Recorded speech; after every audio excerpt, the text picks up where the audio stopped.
Well, here I am on my hike up here in the mountains north of Las Vegas. Lots of little caves, but they're not the kind of cave I'm looking for. The kind of cave I'm looking for is deep, and it's dark, and it's shaped like it's shaped just like the letter M. Welcome back to Beyond Top Secret, brought to you by the UAP Reporting Center. Today, we're diving into one of the most puzzling disappearances there is, the mystery of Kenny Veach. Joining me today is someone who has spent years researching this case. He's one of the most dedicated investigators in the entire YouTube community. His name is Andrew. His YouTube channel is called Warlike Wrath. He has become a go-to source for people who want to dive into this bizarre disappearance. So today we're digging into what really happened in those mountains in Nevada, the truth behind the M Cave, and the darker side of the Kenny Veach online community that almost no one talks about. So buckle up. This is going to be one of the most in-depth, no-nonsense conversations about the Kenny Veach disappearance you'll hear anywhere. But before we do that, we're trying to grow this channel and we need your support to make it happen. Please hammer the like button, hit subscribe so you don't miss any future shows. Also, as we go, if you have questions, comments, leave them in the comment section and Andrew and I will be sure to answer as many as we can. So without any further ado, let's welcome Andrew from the YouTube channel Warlike Wrath. Andrew, how you doing today? Hi there, I'm doing good. And you? I am doing good, man. Thanks for joining us. I'm really glad to have you. I've been obsessed with the Kenny Veach disappearance for a long time. And it's been so long and so much has happened that it's hard to keep it all straight. So I thought, who better than Andrew from Warlike Wrath to have on the show, kind of to have everything in one place so people can understand, what's happened since Kenny's disappearance and just everything like that. So I watch your YouTube channel all the time. You're a wealth of knowledge on this subject. You post very regular updates on what's going on with the case, which I sure appreciate, and I'm sure a lot of other people do. So thought we'd bring you on and just kind of dive into the disappearance. Well, I appreciate that. Like you say, in terms of the coverage that's being done, I'll be honest with you, in terms of the last month or two, I've actually returned back to the Kenny Veach case after spending a couple of years covering true crime cases. And basically the difference is, back in 2020 onwards when started, I was doing a video maybe once a week, a few times a month. There's only so much to work with. And in terms of my brain, there's only so much I could think of. After doing true crime, it's gone crazy because it's basically a video every single day now. And you'd think the further you go into a case, the longer you spend on it, the more you're going to exhaust yourself, where there's nothing left to talk about. And yet, all of a sudden, there's more questions, more observations, and even looking back at older footage, just looking at the wording and the language by Kenny Veach, the contradictions, it's just little hidden details which have always been there, but they're now unlocked, more so with me because of what I've done previous. Yeah, that makes a lot of sense, and also probably gave you experience covering this case as well. Kind of connecting things that have happened in other cases, and you just learn about true crime and what kind of questions to ask and what to look for. I guess what originally pulled you, what pulled you into the Kenny Veach mystery? What was it that kind of grabbed your attention? So the interesting thing is, I actually heard about the Kenny Veach case in 2015. It was by another YouTube channel, I believe, called DJ Cook, and just briefly covering the case, telling the original story back then, what was known of. And in some ways, in the earlier days, there was certain information or articles which are no longer available now, and even comments as well, which have been deleted, removed since. So whilst nowadays there is technically more material to work with, there's also the loss of things too. And that's why it's important to archive. But in terms of 2015, just simply looking at videos on YouTube, taking into consideration the original hike video by Kenny Veach. There might have been other hike videos as well on his channel because it keeps coming back to my mind. Because if it's 2015, that's just like 1 year on post disappearance. So it's not that far apart. And I would have looked at his channel in the earlier days. I sense and feel that there was more than one hike video, whether it's to do with MK or other stuff. I just feel like there was more hike videos. Fast forward onwards, when I did bring that up, there was people in the community that individually said, yes, I remember it too, which is quite shocking. I mean, different individuals over time that were saying the same thing. But yeah, from 2015 onwards, I didn't make any videos of the case because based on the year and the age, I would have been 15 at the time. So I was busy with other stuff. Right. Sean Horlacker, the first investigator hiker, was active 2015, 2016, and 2019, but I wasn't aware of any of that because I wasn't searching in that direction. Fast forward on to the beginning of 2020, right at the start, I made one simple video, and that was the first video that actually performed somewhat well on my channel, which I've never been expecting. Because from 2013, at the age of 13, I was doing YouTube, but it wasn't anything serious. It was just casual things. But then 2020 with Kenny Veach, with what I already knew about and interested in, the first video that I did, and I can remember it, it was to do with the playlist on YouTube, the liked playlist, which nowadays has been made private for everyone due to YouTube policy changes. Originally, the playlist was public for Kenny, and the video within it was titled How to Not Go Crazy During Your Awakening. And with time, learning about Kenny, his spirituality, his brother Raymond, sister Debbie Veach, all into spirituality, there's a bit of a crossover going on. And then that later what tied into the theories and ideas such as his spirituality to do with coming across the M cave, maybe even unlocking it, possibly. But yeah, referring back to 2020 onwards, doing the videos as I did, not all the time. And then 2022, which was in June, I believe, that's when I moved away from the Kenny Veach case, did true crime on one case from 2022 to around April 9th, 2024. And then from 2024 onwards, did the Noah Presgrove case. And then the last month or two, I've returned back to Kenny Veach. So in terms of the total number of videos that I've done on each case, as of right now, with including short clips too, which is quite a handful of them, I've made over 500 videos on Kenny Veach. I've made exactly 500 videos on Dylan Rounds, and I've made 430 plus videos on Noah Presgrove. So even though there's been a lot of activity in the Kenny Veach case in recent time, with what I'm aware of, it's still quite refreshing coming back to the case after so many years of covering true crime. But in terms of the crossovers, there's many, the links, and like when you said maybe drama here and there, when dealing with it, it's different now than it was in the past because true crime, that's the hot spot for drama. So you've got to deal with a lot of resistance there and all the attacks as well. I'm sure you'll find out about that later today, the darkness which has occurred over time. Yeah, thanks for that. True crime is just exploding as well. There's so many YouTube channels about it, and I watch it all the time. I was deep into the Dylan Rounds case. I was watching Jim Terry, if you remember Jim Terry, the private investigator. No. I was watching him like every day. Back when the case was active and right when it just happened.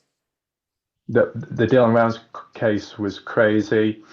I mean, I created different terms. I even went down to the root of psychology, explaining the psychological effects behind human behavioral changes, why people are tied to certain groups, certain communities, how people got entangled in a web of lies, deceit, confusion, that when people tried pulling away from one community, the leader, some described as the cult leader, would attack them or throw them aside.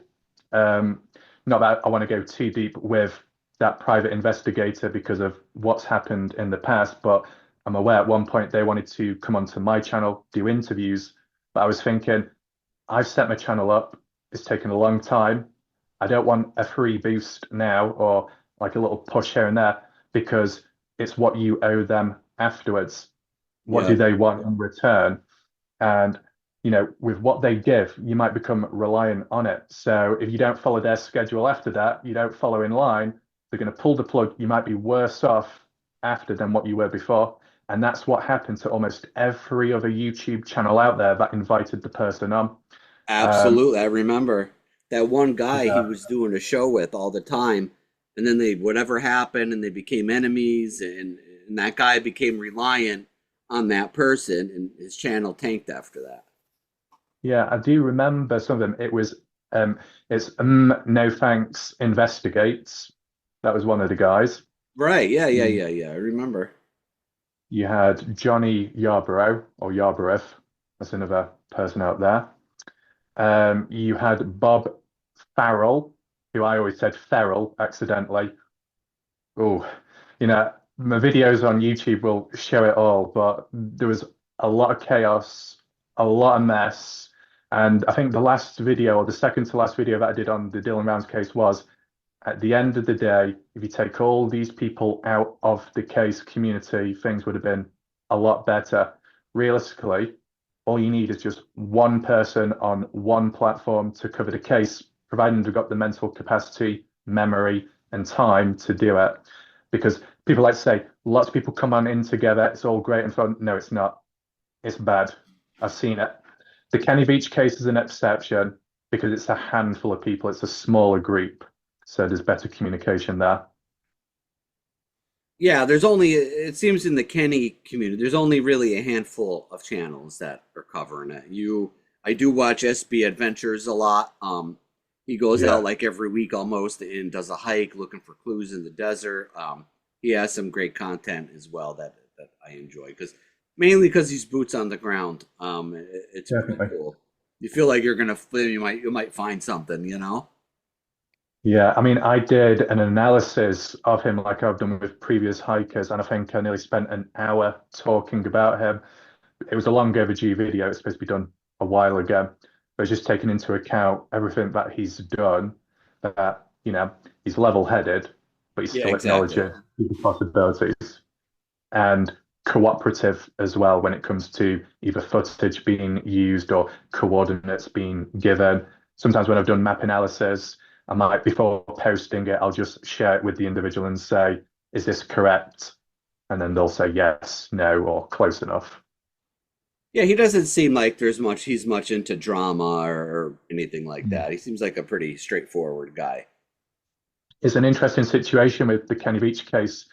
It's it can still be considered drama, but it's not the type of drama you would think. It's not the level of pettiness. It's Well, more the right. darker resistance of people that show up over time. The only bit of drama you could argue is when there is some overly emotional behavior here and there. Mostly it translates to true crime. Um, but not to go into too much depth so it doesn't cause any trouble in the background. But I've been on the receiving end of some people that got overly emotional, and I was saying, well, calm down, understand the language, the wording. Sometimes they've jumped too far ahead. Some people in the background were a little bit entitled as to what they feel that they're owed us for information. Then if another person received it from the original source, they throw the toys out the pram and then start coming at me. There's been the odd few videos which started the resistance or the dark attacks. I don't remember the exact year, probably 2021 roundabout. And the very first video that I did, which brought about the darkness, was the reptilian hole keyhole cave down Pitcher Canyon. There's weird binary codes, threats, and all of that. So, Really? Oh, we're gonna have to get into that. That's right up mm. my alley with reptilians. It even ties in with maybe a coincidence, but the disappearance of someone who I was friends with online. Wow. Who was that, or if Yeah. you're able to say?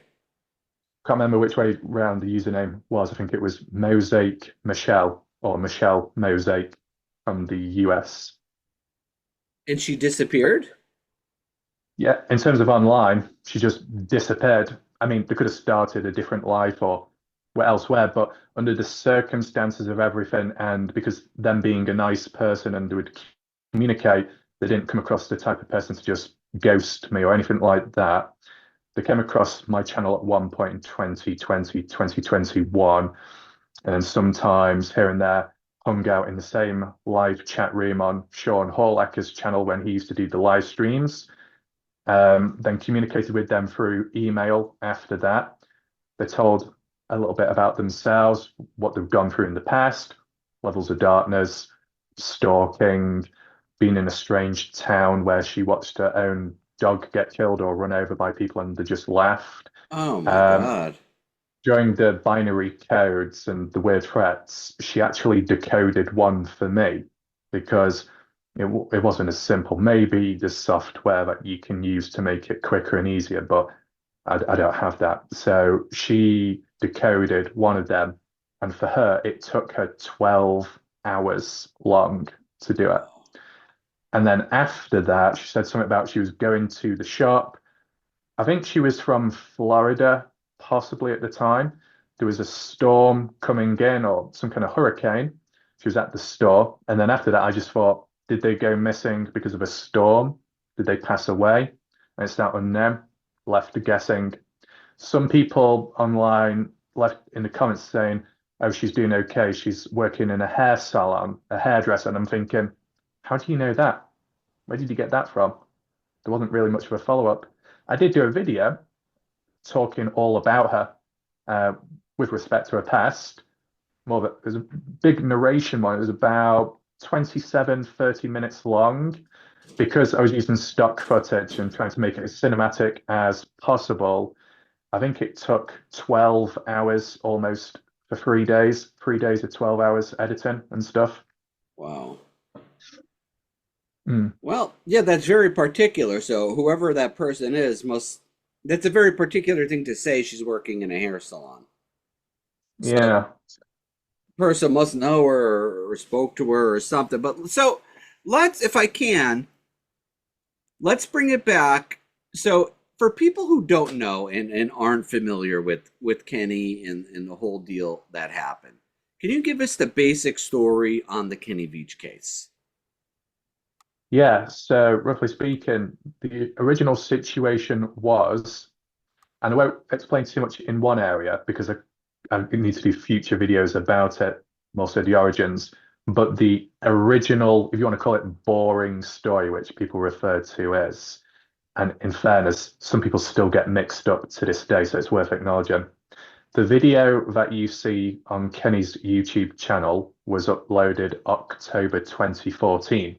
He might have done the hike in October, or he might have done it a month before. Just because a person uploads it to YouTube doesn't mean they recorded and went out there on the same day because of timing, because of editing and other responsibilities. So you could say, give or take, maybe 2 to 3 weeks of when he actually did it, whether that's still in October or a bit before. He went out there, and people think that's the hike he went missing on. That's not the case because before October, whenever it was, he went out there, he came across the M cave. He wasn't armed, and that's one of the reasons as to why he was scared and he didn't want to pursue going inside and investigating. Though, depending on the year and the phone, if he had one on him, which you'd think he did, back then, I believe there was still smartphones that existed and a back-facing camera, maybe a front-facing camera. He could have still used that to document what he came across at the time, but he chose not to. So you could say that's a little red flag there. Nevertheless, Kenny posted about it on YouTube on Son of an Area 51 Technician Worker. I believe the YouTube channel is called Serious Disclosure. And it gained over 500 plus likes on his comment and a long thread, which accumulated through the years. By the time of when Kenny Veach was alive and active, before he went out in October, he made the comment. Can't remember the quotes word for word, but he was saying to it like, this ain't nothing. I'm a long distance hiker. I go over mountain tops. I've been in more caves than can be counted, spelunking. And then he slightly eases it into one time when I was out by Nellis Air Force Base. And this is where, in recent time, I've looked back at the language, I've seen the contradictions and the strangeness of it. Kenny says Nellis Air Force Base, not test range, not bombing range, not Area 51, not S4, not the military sectors over there, but Nellis Air Force Base, which is east outer skirts of Las Vegas, which is closer to Sunrise Mountains and Frenchman Mountains. So when Kenny back then was saying, oh yeah, I came across the M Cave near Nellis Air Force Base, also nowadays I'm thinking, well, that's way over there. There's a 30-mile difference from where he was actually hiking. But beside that, I wouldn't have picked up on it at the time. And I don't think really anyone else would have done either. All people said to Kenny was, go back out there, prove it to us. Some articles, media outlets with time, like to say that it was the online people that bullied Kenny. It wasn't. It was encouragement. It was maybe passionate behavior by some. Ultimately, at the end of the day, it's likely Kenny would have gone out there regardless because of who he is as a person, probably appeared quite determined and focused. So he did set out there in October, supposedly, to record his hike, was successful in making it back safe, but unknown at the time, there was hidden footage, which was never included in his hike, and it was only released, I believe, in 2021 by Sharon Pilgrim, the supposed girlfriend to Kenny Veach. It was So just if I to could do just with pause you 1 second, when you're talking about this video, is that the video where the hike video where he's saying he can't find the M cave, or we're not there yeah. yet? I know. So if you go on Kenny's YouTube channel right now, it'll say M Cave Hike. It's the only hike video on his I channel, thought and so. Okay, so that's the and video it's we're the talking one. about. Yeah, that's the one. Perfect. Okay, continue. Sorry. And in terms of the unreleased footage, which was uploaded years later by the girlfriend, that unreleased footage was linked on the same day, the same hike as that video on Kenny's channel, where he basically showed himself making it back to the vehicle, further explaining how he couldn't find the cave. And he was confused in the way as to how that happened. And he appeared to be in pain and discomfort. He was drinking a beer the moment he got back. Not a smart choice. A few little red flags here and there. One little observation was you look at Kenny's vehicle, his mirrors are angled.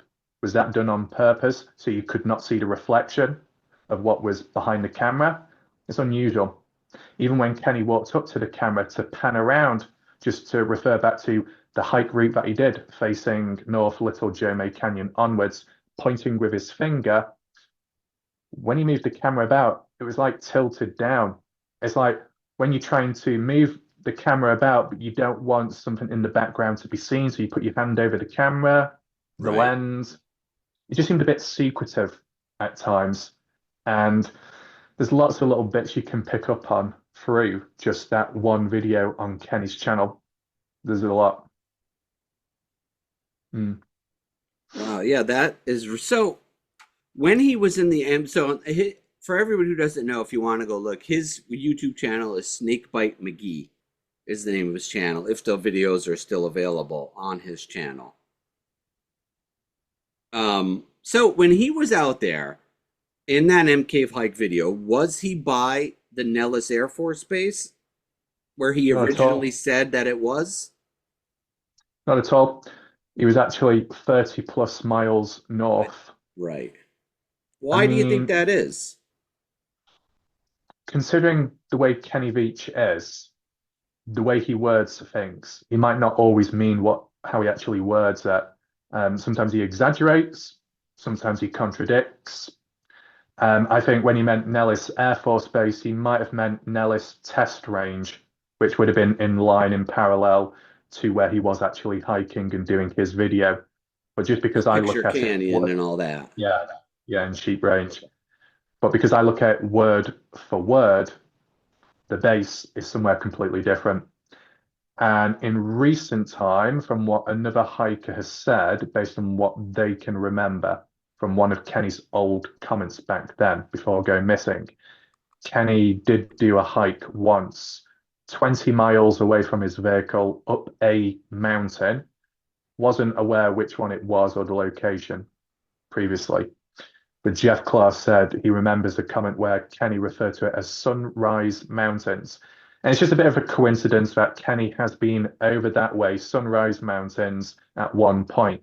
And he's also said the M Cave can be found basically over that way, since he refers to the Nellis Air Range base. But what I would say is, even though I go into the words, I wouldn't just like encourage everyone to head over completely in a different direction, just in case Kenny mixed it up with his wording.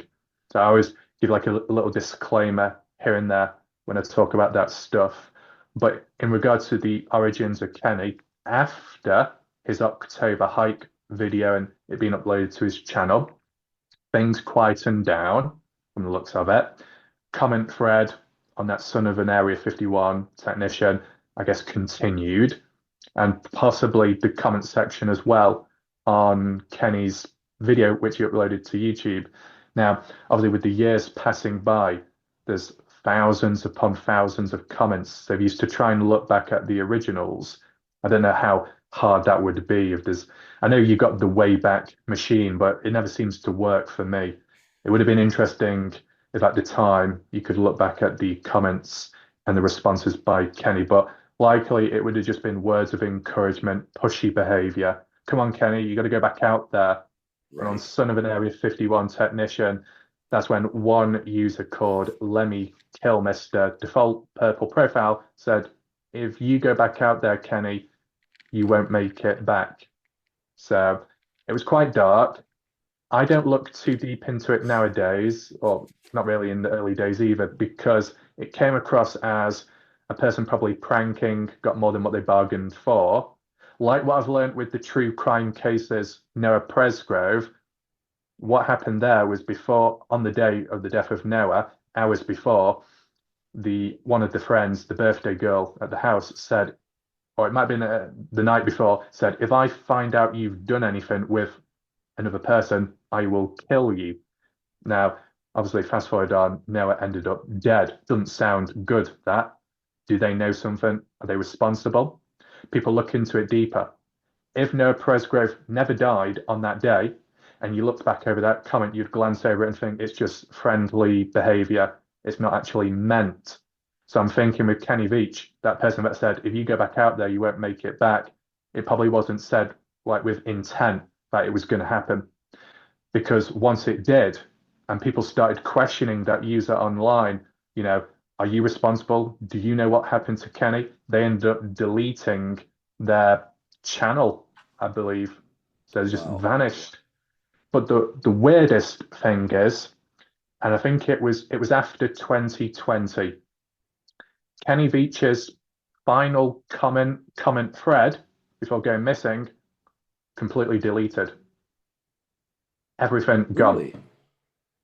Not enough people seem to talk about it. You go on Son of Area 51 Technician Worker, the top comment would be Kenny because it was over 500 likes. So it would have been easy to find.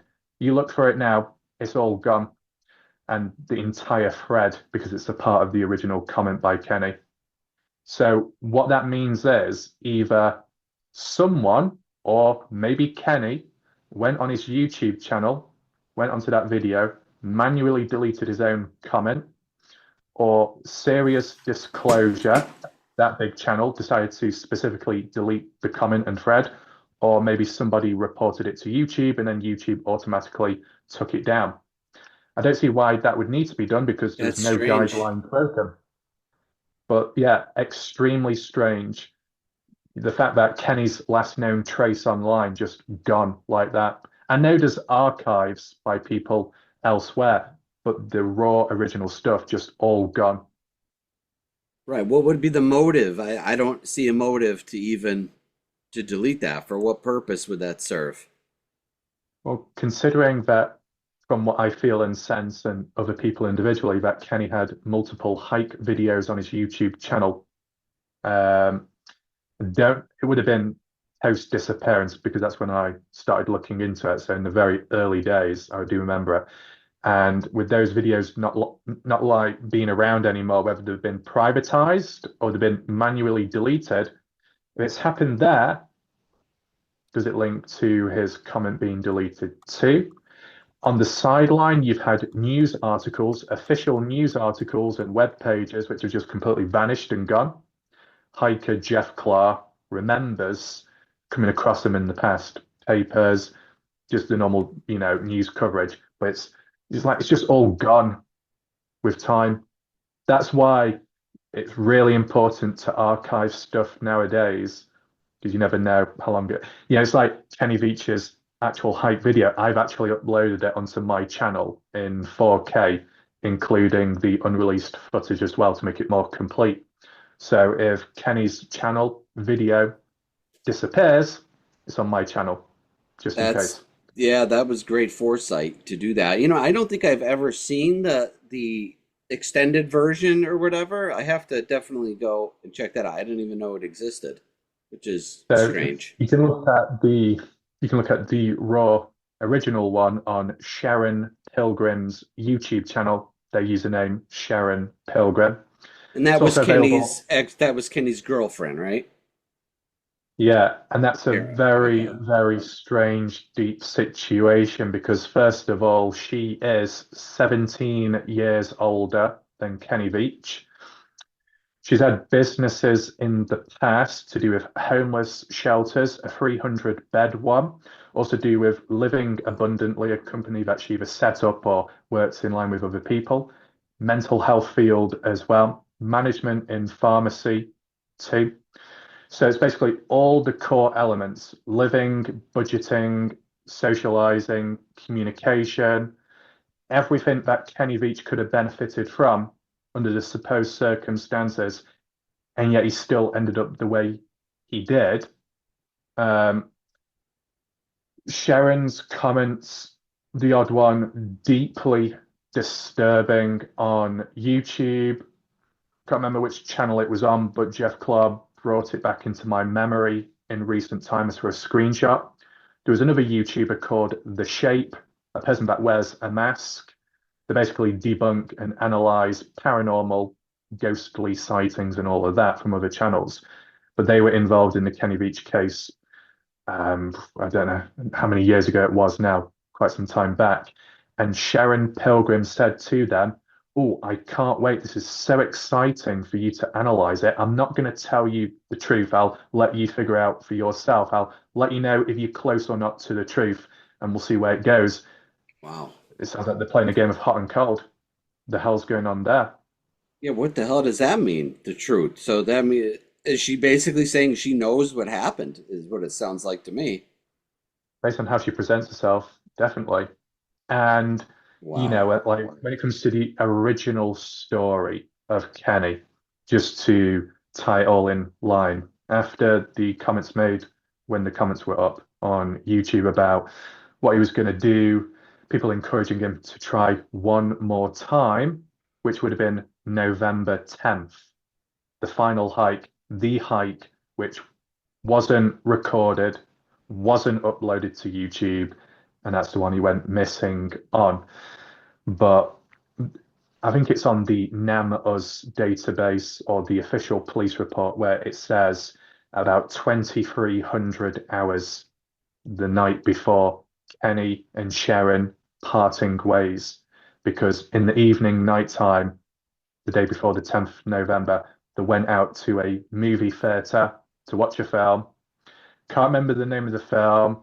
Some people said it was to do with like wings or a bird flying away, and there was a symbolism behind it, which people interpreted.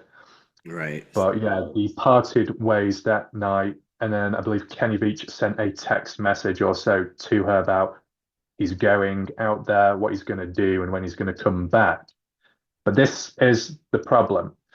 I believe it was 2018 when Sharon popped up or made a comment on Kenny's channel, or it could have been a few years before that, 2016, around about then.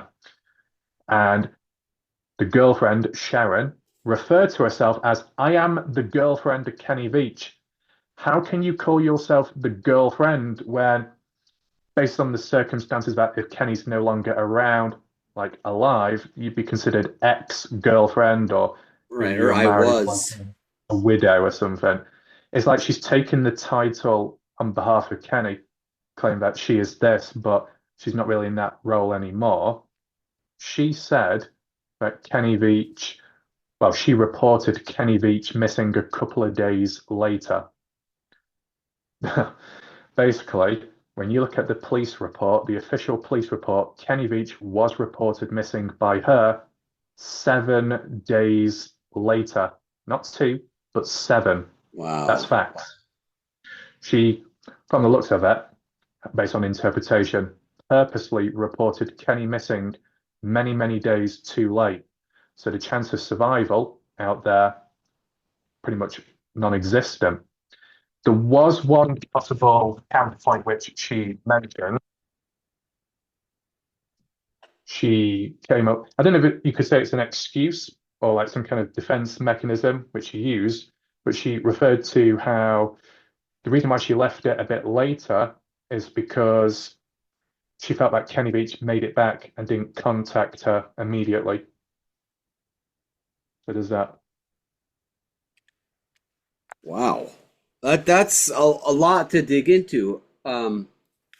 First, how the hell do you wait 7 days when somebody's in the desert like that? In those conditions for 7 days. If I didn't hear from my partner in one day, I'd be freaking out, Yeah, it's let alone understandable. seven. And I mean, especially like, going back to what she said his mental state was. If he was as mm, depressed as she said he was and having all these problems, then why in God's green earth would you wait 7 days? If you didn't hear from him in a day or however long, like, oh my God, he's so depressed, I'm worried about him, let's call the police. But she didn't do that, which strikes me as strange. because she had mentioned in the past that when dealing with Kenny and Kenny opening up to her about his struggles, supposedly, that she tried encouraging him to seek help, to go to a doctor, maybe get medication, but he didn't seem to. She claimed that she implemented a 5 day rule that if after 5 days of no contact at any given time, she would take some form of intervention. So that could explain why she possibly delayed it when Kenny was missing. But, there's a big difference between knowing someone's at their house and going quiet for 5 days, and then someone being in the desert You're for right. 5 days when they originally Right. Big claimed they were going to difference. be there for 1 or 2 days. I mean, she did say that, oh, well, I thought that Kenny Beach made it back and probably didn't contact. But even if that was true, which it's not, she still outright lied about reporting Kenny missing 2 days or so. It's 7 days. Why wasn't she honest? She basically lied. And for a person in the mental health field, to do with property, real estate, supposedly very successful, or at some point a successful individual, has a lot of responsibilities and roles and a certain image they need to, keep up. Lying like that doesn't sound good. Whether it's through dealing with patients, clients, anyone you're supposed to put trust in, confidentiality, and then Kenny of all people who should be close and should be treated better in the presence of Sharon because of the connection that they have still. And the other questionable comment, which Sharon outright publicly said, was referring to a previous time in the past with Kenny. And she outright said to Kenny, "Don't pull a Robin Williams on me." So it sounds a bit insensitive that and unprofessional, considering the field that she's in. She should understand Yeah. struggles along the way. I mean, it's not always going to be one-sided because I've questioned Kenny as in, because I did a psychological relationship analysis on the two a few days ago. Because as much as Sharon could have done more, was Kenny Veach communicating enough so she could actually help or not? So there's that, but still, the comments by Sharon are questionable here and there, and the fact that she lied is strange. The regurgitated original story people always stick to is, well, Sharon said Kenny didn't take his camera with him because it was left at the house. Okay, but there was another camera which was supposedly missing from the property, which she said Kenny may have took with him. Oh, wow. And before even heading out on his final hike, whether it was planned or not in that sense, Kenny did have a text conversation with his nephew called Hunter Veach. Susan Veach, sister-in-law, provided some of that material over time, over the course of 2021 onwards. Not to jump too far ahead, but possible reason as to why Susan Veach showed up is because of me when I was the first person ever on YouTube specifically to upload an analysis of CCTV footage of a break-in of a healing store, Reiki Healing, Enchanted Forest, run by Debbie Veach, sister to Kenny Veach. And in 2018, that break-in, it looked like Kenny breaking Yeah, it into the did. store. So that triggered all kinds of stuff. And, it's like, so whether it be darkness, whether it be good people, some videos that I've made, it's like a portal. It's just dragged people in out of nowhere who've come about for certain reasons, the reptilian keyhole, the CCTV footage, and so on. Mm. So, one quick question. Is there any evidence Kenny actually was depressed, or does it all just come from Sharon? From what I'm aware of, it's all come from Sharon. People have watched the HLN documentary, I think it's called Mojave Nightmare, and it does incorporate Susan, giving her side. It incorporates Sharon, Raymond, Vicky, Veach, the daughter, and so on.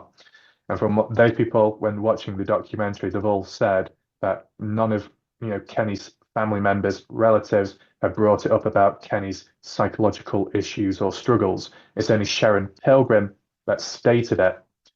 It can be Wow. interpreted one of two ways. Either Kenny just simply didn't open up to his family, extended family, so they just wouldn't know about it. Because Kenny being closer to Sharon, he opened up to her. But then the other way of looking at it could be he might have struggled in some ways, but not ultimately the way Sharon portrays it. Because Sharon is in the mental health field, even if you just appear randomly online, if you show yourself in a certain way with your knowledge, and if you look online as to their name, their LinkedIn account, their businesses in the past, you're going to think, wow, they must know what they're talking about. That can be a psychological influencer effect. And someone appears more knowledgeable, looks more smart, articulates better. Strangers who just don't know much at all are probably just going to look up, listen, and become yes men, yes women. The moment, Sharon may present herself as the girlfriend, people instantly are going to think, well, if she's the girlfriend, she must know more, she must be telling the truth. That's not always the case. And I think if more people saw her comments elsewhere, how she worded things, I think there'd be a lot more skepticism going about. Yeah, I think she's worthy of skepticism just based on what she said in the past. And Mm. I do think, and nobody could know for sure, but so Kenny disappeared. So when that happens, you think his family members would do like reflection. Was there signs? Was there anything? And for Sharon to be the only person to say how he was depressed, that strikes me Mhm. as a little odd because once somebody goes, people are going to think to themselves, what did I miss? Was he showing signs of depression? Was he showing any signs of unaliving himself? Anything like that. And for them not to say that, that does strike me as a little strange. The other thing that's strange, and I'm just basing it on what's publicly viewable, there was no press releases, there was no press interviews. From what I'm aware of, the family didn't even step foot out into the desert to search. Now, in some ways, I Wow. understand because it's a dangerous, desolate place, and those people aren't maybe hikers that can actually get out there in the first place. But it just didn't seem like there was much of a push in the first place. And if you go on Kenny Veach's Facebook page, you'd expect an outpour of people saying, rest in peace, sorry about your loss and all that, and maybe even the family members. Right. But no one really did. I mean, the only exception, I guess, would be Hunter Veach, the nephew, in which either his profile picture or background art on his Facebook page is of Kenny Veach, honoring him, which is a positive. But it just seems like the other family members and those even closer, the media ones, just didn't seem like there was much going on. They could have like grieved privately because everyone's different, Right. and like with true crime, different families, different reactions. But it just seemed a little bit too weak and not much happening, and that can translate over to Red Rock Search and Rescue. Their efforts seem limited and have remained extremely tight-lipped about the details of the search. Right. And so many years have passed. Why is there still a reason to be so tight-lipped like that? Uh, It's true that. nothing in this case to me seems to make a lot of sense. It varies significantly from a lot of the other missing persons cases that I've followed on social Definitely. media. Like you just said, the searching doesn't seem to have been a very exhaustive search to look for Mm. him, or attention, or like you said, media people, family members coming forward to speak to the media. Kenny, if you're out there, please come home. Like none of that kind of stuff, really. I mean, some ways of interpreting it would be if there's publicly not much emotion, grief, um, no urgency in reporting Kenny missing. Like Sharon, maybe it's because there's no need to worry because he is okay, but they Right. still need to report it in just to make it all Good official. point. The other key factor, which, if it's all true, as limited as the search details are by Red Rock, one thing that does make sense at this moment is that Kenny Veach's scent ended at the mine shaft. Um, either, well, at this moment in time, I'm basing it off one of two things. Either Kenny got to the mine shaft, placed his phone coins down to show that he is out there, whether that's to create misdirection or what. He turned back round, double backed back to the vehicle, maybe down the road to be picked up by a relative or a family member to stage his disappearance. If not that, it goes down the much darker route that Kenny Veach was going out there. He did take a different camera, as Sharon has stated. That Kenny Veach, in his text conversation with Hunter before going missing, he said he's got a surprise for his nephew. He'll show it to him when he gets back. I don't think a Wow. mentally struggling individual would say all that and go out there and not bother returning back. Kenny taking his firearm, like what he did in his October hike, to use as protection, possibly. And if he was determined to go searching for the cave, he did say to us in the text conversation with Hunter that if he doesn't find a cave, he's going to go 45 miles onwards north, which sounds impossible. But that's what Jeez. Kenny stated. But regardless whether he did 45 miles, 20 miles, reality is scent ended at mine shaft. Normally you expect the freshest scent to be the furthest scent. And if that's the case, well, then that'll be the mine shaft. Doesn't go any further. Which we know he was If, not in the mine shaft. from the looks of it, yeah. I mean, with Red Rock, when they only put a camera down, so that wasn't good enough. That's what encouraged hikers in the future to check You the never, mine you shaft. mean to tell me the search and rescue team didn't go down into the shaft themselves? No, they just sent a little camera down. That's I mean, weird. you had Scott Natal, another hiker, in 2021, one of the only, one of the only individuals that went into the mine shaft down the broken ladder without any safety equipment whatsoever. It was quite shocking, but he managed. So, and with the other people that have come since, there wasn't much excuse from Red Rock. As long as they've got the safety gear, it should have been okay. And to be honest, the earlier you do it, the safer it is because what's happened since, it's sped up, it's been accelerated, the damage, the wear and tear to the mine shaft within 10 years. It's sped up much more than before Kenny went missing. But if Kenny didn't double back on himself and his scent ended at the mine shaft, and if he's not in the mine shaft, something happened to him right there unexpectedly. I feel under those circumstances, he was going to try and go on to Wild Horse Pass, which was ahead, but he didn't get the chance, whether that be to do with UFOs, aliens, military intervention, vibrations. Because this is the thing. Yes, Kenny may have felt vibrations. He might have been near a cave at the time. doesn't mean to say that the vibrations came from the cave. The reason why you could say that is Jeff Clark in a completely different area. I mean, it was like Cow Camp Road or something along the lines of that, which is elsewhere. Jeff Clark felt vibrations too, but he felt it and like from above. There wasn't much to look at in front. There wasn't a cave. There wasn't an excuse to link one thing with another. When you're out in the open and you feel vibrations, you can't really pinpoint it to anything unless maybe it's coming from above. Maybe that's what happened with Kenny Veach. And when he was at the mine shaft, he felt the vibrations again. That the one constant in the case is the vibrations can come from the sky, and that can be anywhere where you are at. And so it went wrong with Kenny on that occasion, maybe even taken away. Whether that be Well, by we know for military. sure that there's a lot of strange craft over those skies in that Nevada desert.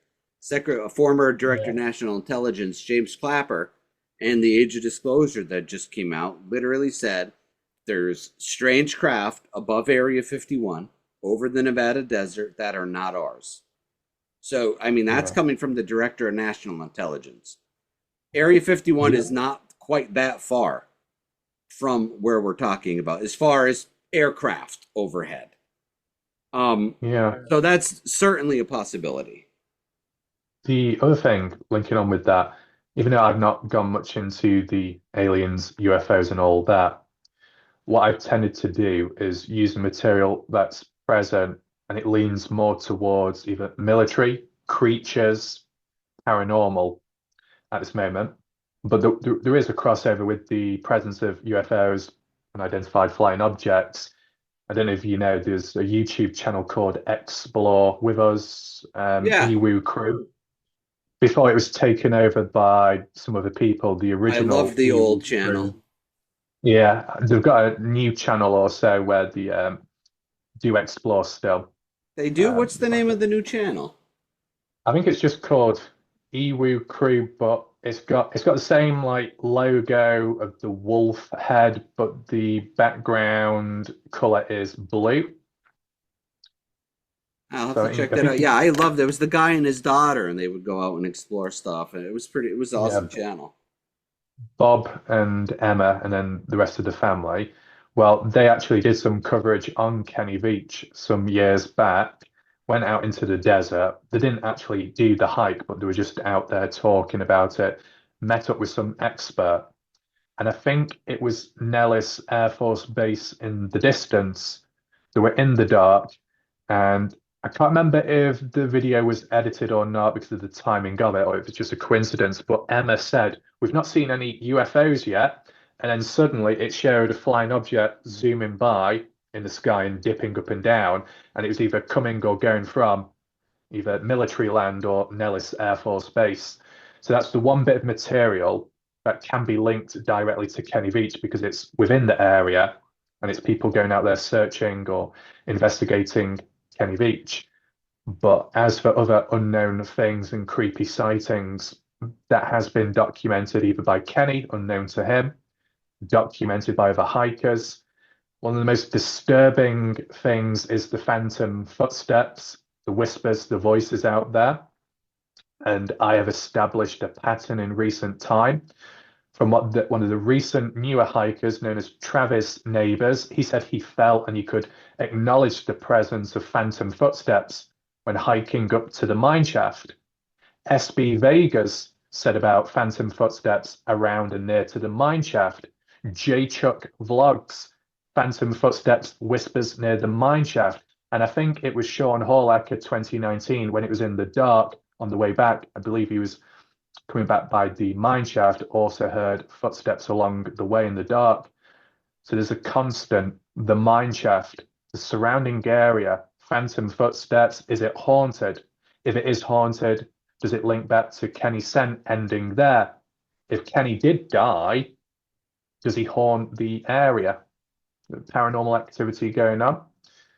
It does get creepy as well because speaking of that, sounds and things caught on camera, unknown to the people at the time, Kenny Veach in his October hike that you see on his YouTube channel When Kenny was at the mine shaft and he was talking about a previous hike where he was camping up at Sheep Peak, which he incorrectly claimed was Gas Peak, which is a bit odd. He Yeah. said the following day he made it back down, went through a canyon, which could be Pitcher Canyon, which would be very interesting considering. And then he got back to the highway to be picked up by his girlfriend. And just after he said that, there was a weird, almost like a female laugh in the background, which was like Oh. caught on camera. It was like something like that, more feminine voice. Now, you couldn't see in his footage anyone beside him or shadows, but with that sound, it felt like he wasn't alone out there.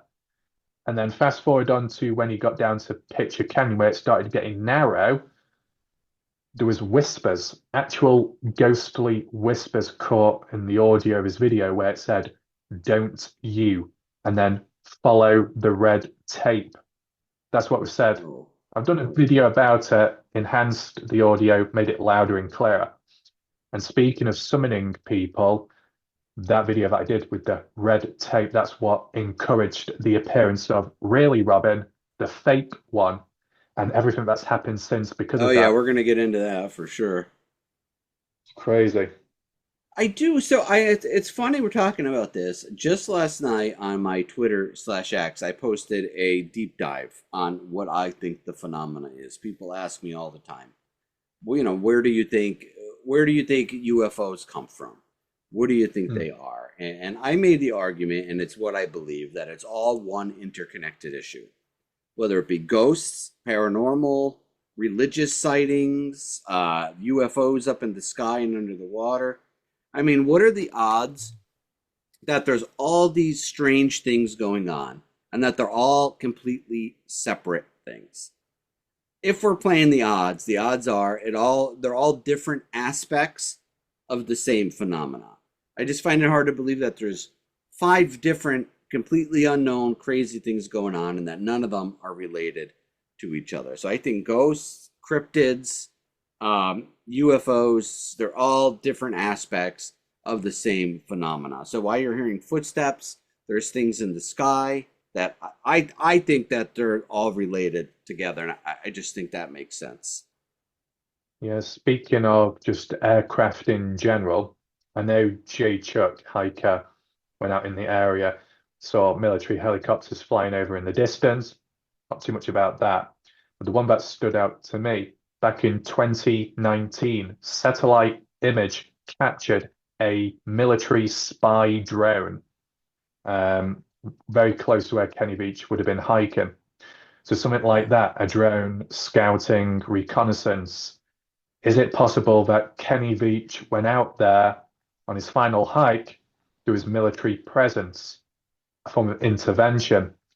The other creepy thing is, after Kenny Veach went missing, roughly just about 1 year later, all of a sudden, the military want a land proposal takeover of that entire hiking area where Kenny Veach claimed the M cave was. Just after Kenny Veach went missing, all of a sudden now the military want to take over that land. So, like where SB Adventures and all them hike, the military wants that as well now. Back then, that's what's most important. They didn't get what they wanted, but it Good. was so early on, and it's the fact that it was just after Kenny went missing, they all of a sudden want to take over the land. So it would have been That's like quite a maybe coincidence. early 2015. It didn't work, so they tried a second time, uh, you know, point it back a little bit further north, as in land what they wanted. But why did they really want that land, and why did they wait so long? Why didn't they try taking over the land before Kenny went missing? That's why it makes me think one of the reasons as to why Kenny Veach went missing is because he blurted about something online public, which received a lot of attention, and the military may have heard or found out about it in some way. And they thought, well, if Kenny's going back out there, we need to put a stop to it before he does get close to the truth and starts revealing it public. I know you could say, well, if it's open public land, why did the military have equipment or things going on there in the They first have it place? all over the desert. They have Yeah. foot sensors, listening devices. planted all over public land, and that's a verified fact. And because of the area it is, it's so desolate that most people wouldn't be going there anyway. So the military wouldn't need to worry about people stepping on stuff because no one really goes there in the first place. So as soon as Kenny Veach puts it on the map, literally, then some like alarm bells could be ringing in the Yeah, background. that's a good point. They're good. They might be afraid that's going to become a high traffic area, and they don't want people there. That's a good point. I mean, it's a little bit that's pretty much jumping ahead, but the most recent breaking news is the mine shaft, which I refer to as the Kenny Veach mine shaft. That's just for categorization purposes, that's all. That's been filled in completely. Yeah, why You've why got why would they do that now? Can you tell us? What do you Yeah, think? so this is influenced based on what Driven X Adventures has put out there on YouTube, another like hiker investigator who shared screenshots of either a text or email thread from Susan Veach reaching out to the DNWR. It was a person called Garrett, and that was done in 2024 around the 4th or the 5th of November, about a year ago or so onwards. So you think, well, when was it actually filled in? As she reported it back then a year ago, how long did it take the DNWR and anyone else to get involved? BLM approval to fill in that mine shaft? Well, luckily, Travis Neighbors in October 2025 actually went to the mine shaft and it was completely open and fine. 1 month later, as of November now, 2025, Driven went there, filled in. So it took 1 year to fill it in. And you could say it might be delays. You have to try and get approval. So it's just the norm. But if it's high priorities, they suggested they should have taken action quicker because the whole thing is they don't want anyone to get hurt or injured in the mine shaft. Well, 1 year passing by means one Right. year of potential hikers going out there getting hurt. But it more so falls back on Susan. Supposedly, she did what she did because the fake Robin personally, privately reached out to her and said what he was going to do. Put a pen drive, which had details on it about Kenny being alive and interviews and voices. And Robin said he was going to put it into the mine shaft, which makes no sense whatsoever. You want the No. truth, you want to reveal it, just Is this the either real hand it into Robin or the fake Robin that said that? the fake Robin. Oh, okay. The fake Robin showed up around the 3rd of February So actually, let's 2022. pause for a second. Let's Okay. let's explain to everybody the whole real Robin thing, so people understand what we're talking about. The real Robin, and then the fake real Robin. So let's wrap that into a nice little bow, so people understand what Yeah, we're talking about. definitely. So the original really Robin, also known as Robin Albatross, had a YouTube channel. They came about in the Kenny Veach case 2020 onwards for that year. He showed his face, he showed his voice, he even recorded himself going out there into the desert and up a canyon. But the strangest thing about it, which wasn't looked into too deep at the time, was the area he chose to hike in was a completely different area compared to where Kenny Veach showed his hike. Now, Kenny didn't quite describe where he was or what he was doing. He gave incorrect directions and names too. But, 2015, 2016, and 2019, Sean Hallacker did do a map analysis showing the actual hike route. So when Robin came in inexperienced with the case, he could have just looked at the hike, the route, so then he could have done the proper one. But Robin chose to do a completely different canyon over Jome Guzla. It's You'd pass by the canyon, which Robin went up as what Kenny would have done in his hike loop route. Because the original M Cave hike route is you go down Jome Road, you park up, then you head north up Little Jome Canyon, past the mine shaft, over Wild Horse Pass, drop down into that canyon where it's open. Then you're looking left, so somewhat west, southwest, west, going down Picture Canyon. And once you come out of Picture Canyon, you turn and then you're going south back to your car, as what Kenny did. And as you're going back, you got the mountain on the side of you on the left, and so far down, you got a canyon which goes up, and that's what Robin went up. I need to do a summary analysis of that on my channel just to make it clear as for the pinpoint location. But it's just, why would Robin choose such a difficult hike? SB did it recently and said it's extremely difficult and dangerous. Jeff said the same thing. So for a fresh face to get involved and to choose that one canyon is weird. Strange. People could say, well, maybe he was trying a different canyon compared to everybody else, but there's a canyon before it which is easier, and Jeff Clark did that when he was trying to find Robin's canyon. Unsuccessful, but in 2021, documented a different canyon, searched it. Robin could have done that before he tried the harder one. So it's just strange, the mindset, what he did, being able to do it, of course. He did come across a tanned coloured rock up that canyon, stood out from everything else. It had a symbol on it, or it looked like it had a symbol on it at the time.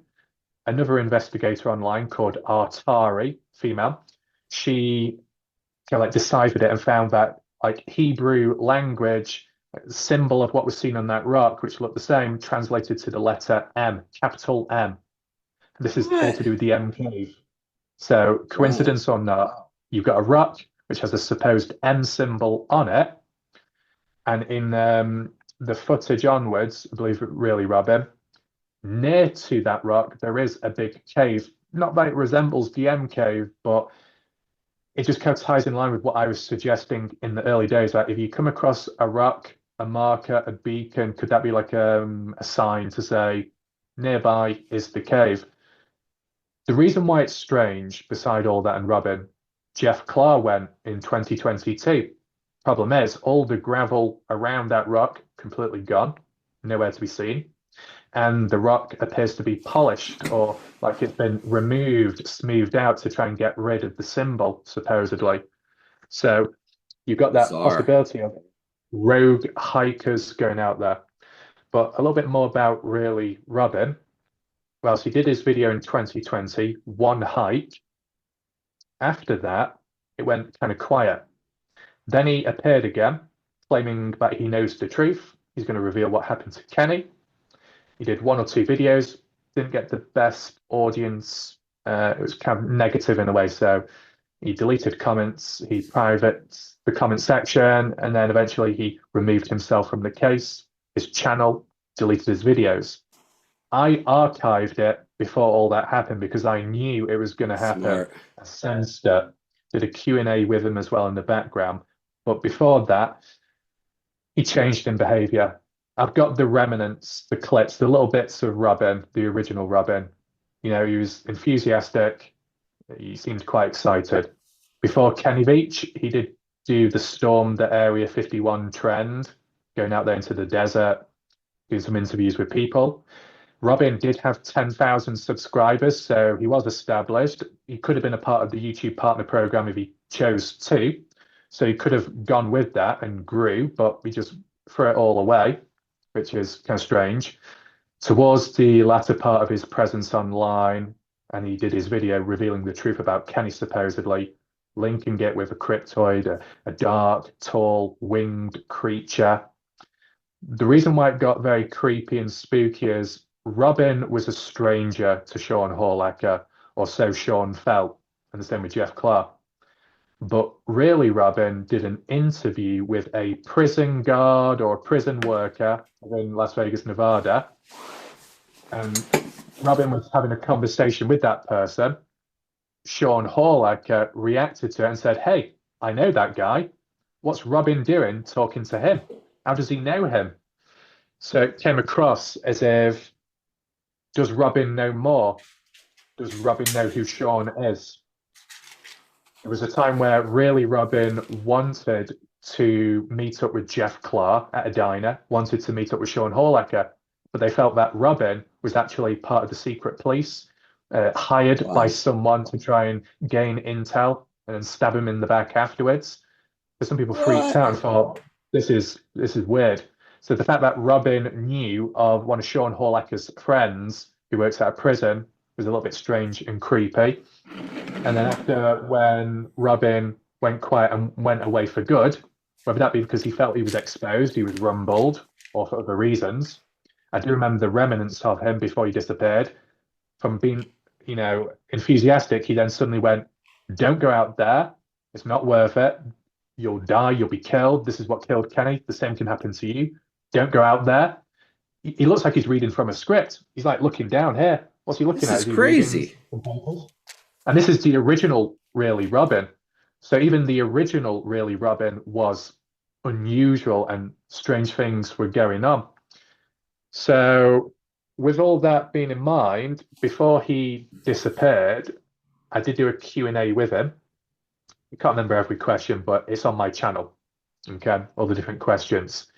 And I said to him, "Why are you stepping down? Where are you going?" He said originally, it's online social media is impacting his connection with God, supposedly religious. So he wanted to almost like take a detox from it all. Whether that was a cover-up excuse or that was the truth, who knows? But the most important thing is, and I didn't even pick up on it that much in the past, only in recent time when it comes to understanding language and wording, was Robin did one video, one hike. In the email, when I asked him about when did you go out there and what did you do, really Robin said 2020 onwards when the range finally opened. I guess that's just because of the virus and all that back then. When it finally opened up, I think it was in June, he said 16th of June, he went out there, and the 27th of June, he went out there. The problem with that is, that means 2 separate occasions he went out there, meaning 2 separate hikes, and yet there's only one video of one hike. So what's happened to the other hike video? Why did he never upload that? That's so strange. It makes me think, did really Robin, his video that was originally on his channel before it was deleted, was that the one done June 16th? And then when he went back out there, June 27th, that's the hike which he might have recorded, but he didn't upload it. And that might coincide as to why he changed in behavior when it came to him saying, "Don't go out there," acting all scared. Because people were saying, well, if Robin was scared or terrified, why would he be feeling like that after he's done the hike and uploaded it? But with previously knowing and bringing it back up that he did at least 2 hikes, meaning 2 videos, maybe the second hike he did come across something he wasn't supposed to. Exactly. He didn't upload the video, but he did do a video all scared and all of that. But yeah, after that Q&A, the mentioning of demons as well, disappeared for good. And then like 2 years later, the fake Really Robin showed up.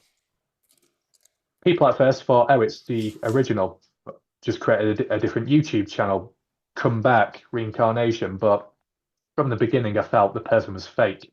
People around me said, well, be patient, could be the real person. But it just felt off. I mean, when people try and imitate someone, people have created fake accounts of me, and people can't use the same language or wording. There's always something that stands out, which makes them look fake, and they are. But yeah, 2022 onwards, the only thing that actually convinced people is this fake Robin actually had the original Robin's hike footage.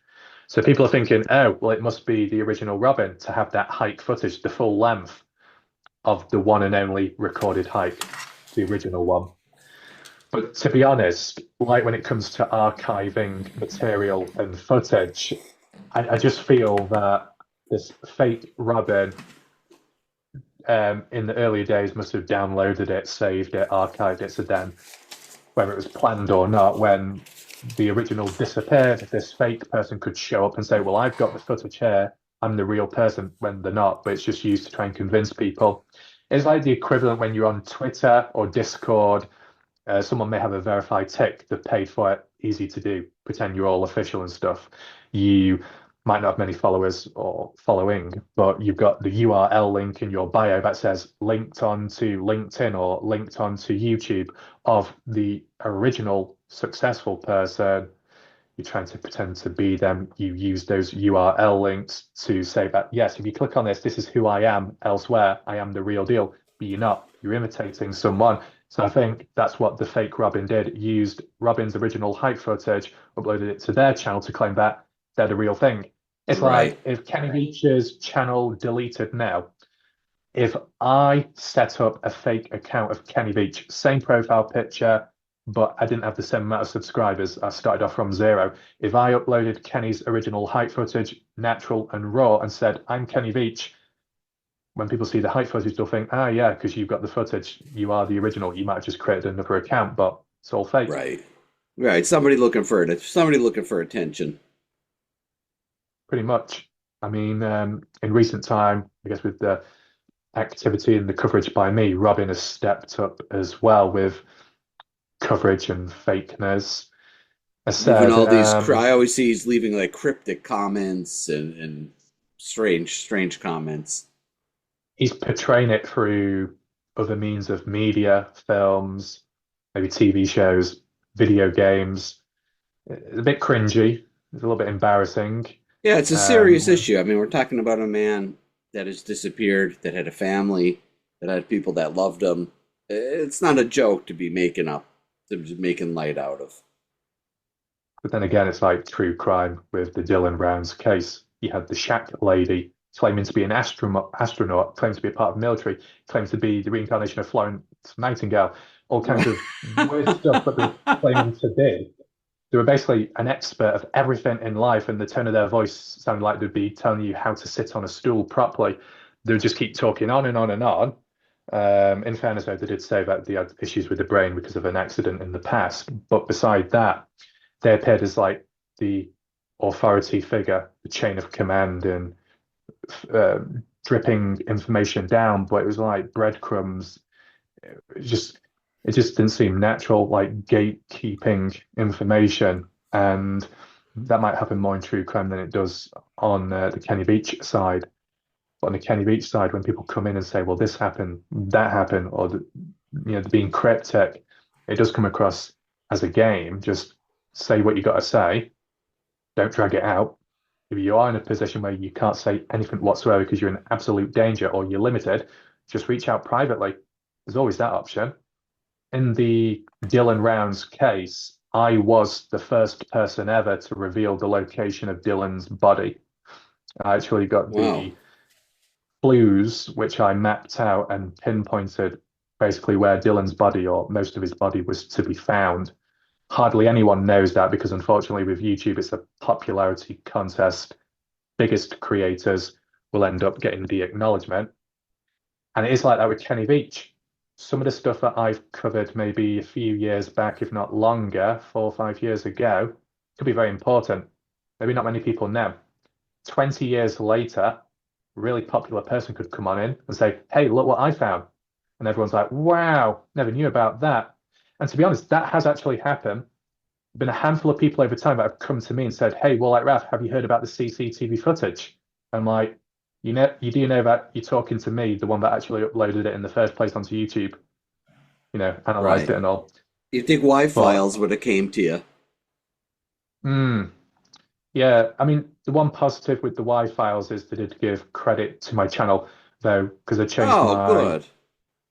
The only problem was the credit that they gave, it redirected to a different channel because unfortunately the tag handle that I had was WLW, War Like Raf, dot.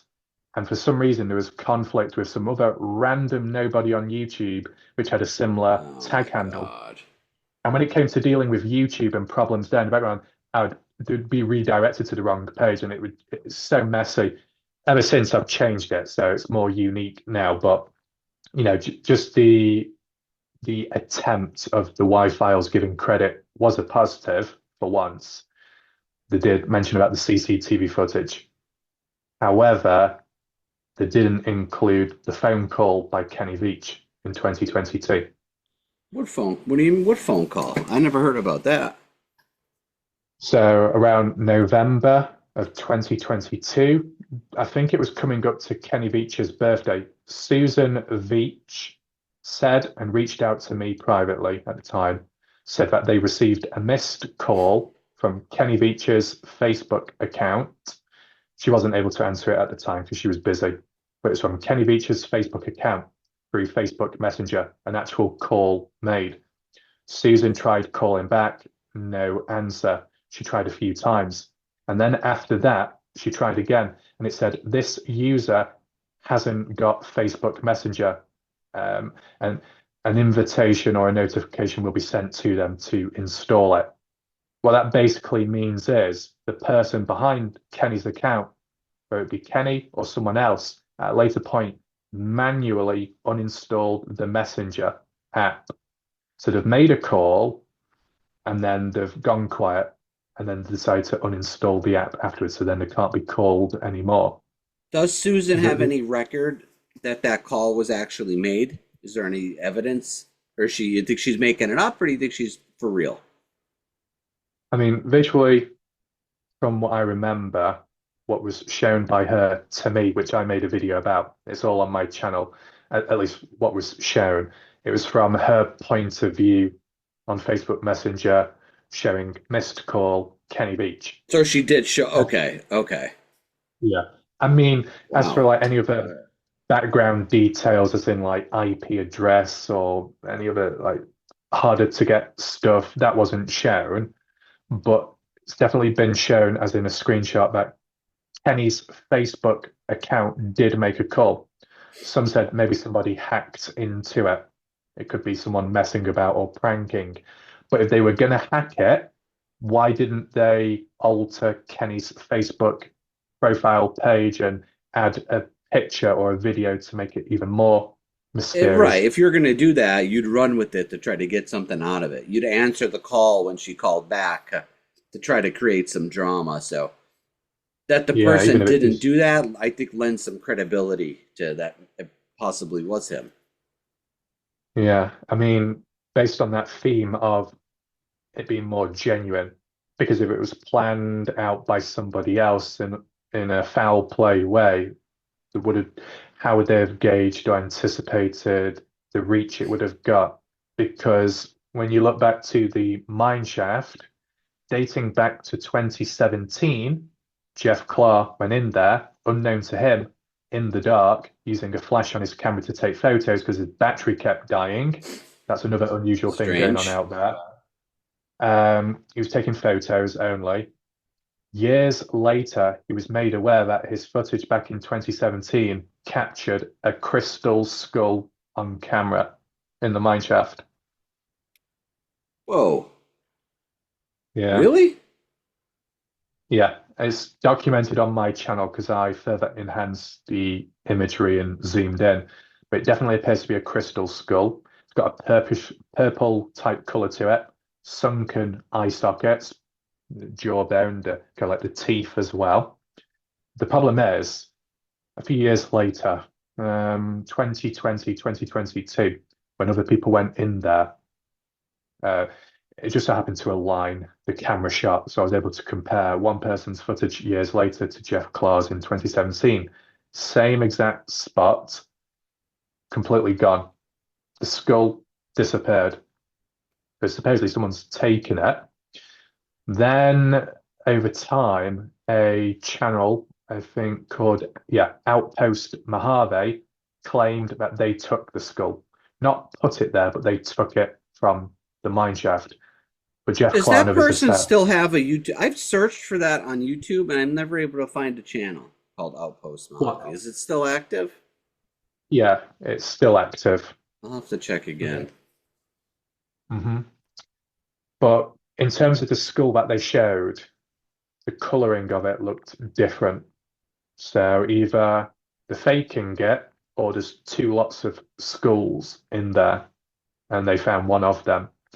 But it's that concept of it dates back to 2017 at least, closer to when Kenny went missing. Who would have put it there? Why, when, and Or how why? were they doing? Because how could they know back then that hikers onwards were going to go there maybe to indirectly find it, unless it was Kenny Veach himself. And the reason why it can link to Kenny Veach, and not so much the break-in at the healing store, but the healing store itself, they sell crystal skulls. Because of the whole spirituality thing, did Kenny get a crystal skull from there at some point and decided to take it with him on his hike and then dropped it into the mine shaft? Jeff Clark suggested that beside the crystal skull underneath it, could there have been like a hidden note or a message, which might have been there at one point? It could have revealed a clue. Who knows? But, you know, even if it's not there anymore, just the origins of where it came from, with the mine shaft being filled in now, secrets are buried. Jeff Clark mentioned that there was a tunnel fill-in, whether that links around the time of Kenny's disappearance or further back in the past. There was a person called Gene Lakowski that talked about underground tunnels in the area, one old one used by military in training, whether that links to the mine shaft or not. But yeah, filled in tunnel, the mine shaft itself plugged in now. And to be honest, the thing is, whilst it might have been done out of safety for people, you know, Susan doing it to protect hikers. That's Susan weird. had from 2017 up to 2023 of 4 to 5 different hikers going out there into the mine shaft. Susan would have seen it. She didn't take any action from the looks of it, but then she only decided to in 2024 with a Right, pen drive. why? And the thing is, even if the pen drive motivated people to go out there to try and retrieve it like a treasure hunt, Why does she from care? 2020, yeah, from 2024 onwards, from what we know of publicly, no hiker has actually gone there or more so into the mine shaft to look for the pen drive. It's not the draw factor, it's not the magnetic pull. It links back to Kenny Veach sent in and get the mine shaft and the search and rescue not doing their job properly, thoroughly enough. If they did, and they were more open, maybe less people would have been likely to go into the mine shaft because it's been checked, searched, and cleared. But because it wasn't done properly enough, that's what encouraged hikers to go out there originally and search about. Yeah, that makes sense. I do want to touch back on that break-in at the store because Hmm. it wasn't your typical break-in from what I remember. They didn't like rob the cash register. They didn't. What was taken? Can you give us some details surrounding that break-in? So broke in from the side window, gained entry. Might have had a crowbar because he had a black object in his hand. Climbed on through. The side was an iPad, but I guess they may have not picked up on it immediately. They marched round the back, which maybe you would expect because you might think they go for the cash register or something to steal money. But instead, they specifically went to a drawer, grabbing the handle or the knob of the drawer, tried pulling it, instantly locked. They gave up. They didn't even try anything else. They just walked back round, dropped something, but at the same time, either tripped or fumbled, grabbing their leg. And I believe they were grabbing their left leg. And it just so happens that Kenny Veach blew out his left leg years before Wow. up Sunrise Mountain when he needs to be airlifted away. And then, as you saw in the October hike, he had his like knee pads or knee braces on. It makes me Yeah, I think in that remember that. break-in, he was fumbling, grabbing your leg, whether he injured it or not, just the left leg and the links to Kenny's injury. It was a bit of a coincidence. Fumbled about, picked whatever he dropped, went back round close to the window where he came in, and he picked up the iPad. Now, it could have been a second, could have been an afterthought. Maybe it wasn't the goal. But if you're going to go to the drawer and not the cash register, you're probably not looking for money.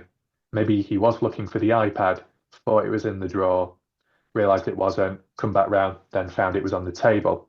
Now, I Strange. don't know. I don't know what it's like in the US, but the fact that you've got a store closed for the night, you've got a valuable item, an iPad laying about, turned on charge, charging. You know, I don't know if it's a safety hazard or it would be considered that over there, but I wouldn't say it's a smart idea leaving a valuable item like that out. I don't know why it was left behind, unless it was left on purpose in Right. anticipation that the person breaking in would be able to pick it up and use it. And you could say, well, why would Veach family members, like the sister who runs the store, allow that to happen? Why not just hand the iPad to Kenny in the background or elsewhere at a later point? But, at the end of the day, I think whether it was planned or not, it was a business strategy. You got a healing store, the tools, the items there can like wear off, scare away bad energy, get rid of negative energy, bring about calm, peace, teaching, relaxation, and all that. You've got a bad event, a break-in, something negative, not a good thing. And because of the window being broken, it created like lots of air flowing in. It disrupted everything about, creating dust particles. You saw all those like little white orbs on screen, but they were just dust particles. There wasn't anything spiritual. It wasn't like bad energy, or she called it, Debbie, bad juju. It was just dust particles being disrupted by the airflow. But Debbie said, "Oh, you see all those orbs? That's negativity being erased and cleansed because our healing store does that. It gets rid of all the bad energy." Now, I didn't look into the sales or if there was like an influx, couldn't really come across that. But I'm just thinking, did she turn a negative event into a positive event in a manipulative way, or did she already have it in plan? So it's like killing two birds with one stone. Allow Kenny to pick up something of interest, but also turn the event, cause a bit of misdirection. So there's not as much focus on the justice aspect. Because what's important to acknowledge is there wasn't a heavy follow-up with police. I don't know if it was police themselves or more so Debbie, but like when it comes to the fingerprints, they could have done fingerprints, identified the person, but they never did. And the reason why they didn't do fingerprints, the excuse was, oh, there's been too many customers at the table and whatnot. How many customers go behind the actual desk and touch the drawer, which is property of the people that work there? So I think it was a very weak excuse, but it was probably done. So they didn't want to push it any further, because if they knew who the person was that broke in, if it was Kenny, they would want to protect him, and they don't want him to get in trouble. And that's like when Susan Veach stepped on in and said, well, I've got some screenshot text conversations people claimed were faked or superimposed, but really, I just think that she had it in a different setting, a different font. It was more zoomed in, maybe because she's of an older age, so she needs to be able to see the font and the text clearer. That's why it's all big on the screen. But it was Facebook Messenger conversations in which different Veach-related family members and distant relatives were reacting to the CCTV footage break-in and saying, that looks like Kenny. And even the daughter, Vicky Veach, said, oh my God, that's my dad. I don't want him to get in trouble then. And while she confirmed it was Kenny back then, she did a complete U-turn afterwards, as seen in the documentary, I believe, and said, that's not Kenny. So you go from saying that's Kenny, showing raw emotion, to then saying, nope, that's not my father. Maybe done to protect him, maybe. And beside the fingerprints not being followed up on, there was other cameras from different angles, and they didn't even bother using them. So in the news reports, the coverage and all that, they didn't even show the different camera angles, and they could have done. I did an analysis of the store from the outside, looking for all the different CCTV cameras, and there was more than enough of them, but only one was used from one angle. Why does it feel like certain things are being covered or hidden away? I know there was one just member of the general public that actually came to my channel and said that they were heading to the healing store. So they actually went inside and basically documented the whole main room. So I could look at it, look for the crystal skulls, other items, and they were doing classes there as well in the background. Here and there, Raymond Veach, the brother, has done sessions there as well. So there's a deep spiritual link and influence with Kenny. And when you think of spirituality, and I'm not saying this is the be all and end all, but on Facebook in the past, 2011, Kenny Veach did have a Facebook post talking about life being precious and valuable, making the most of it. Just based on that, doesn't sound like it's coming from a depressed individual.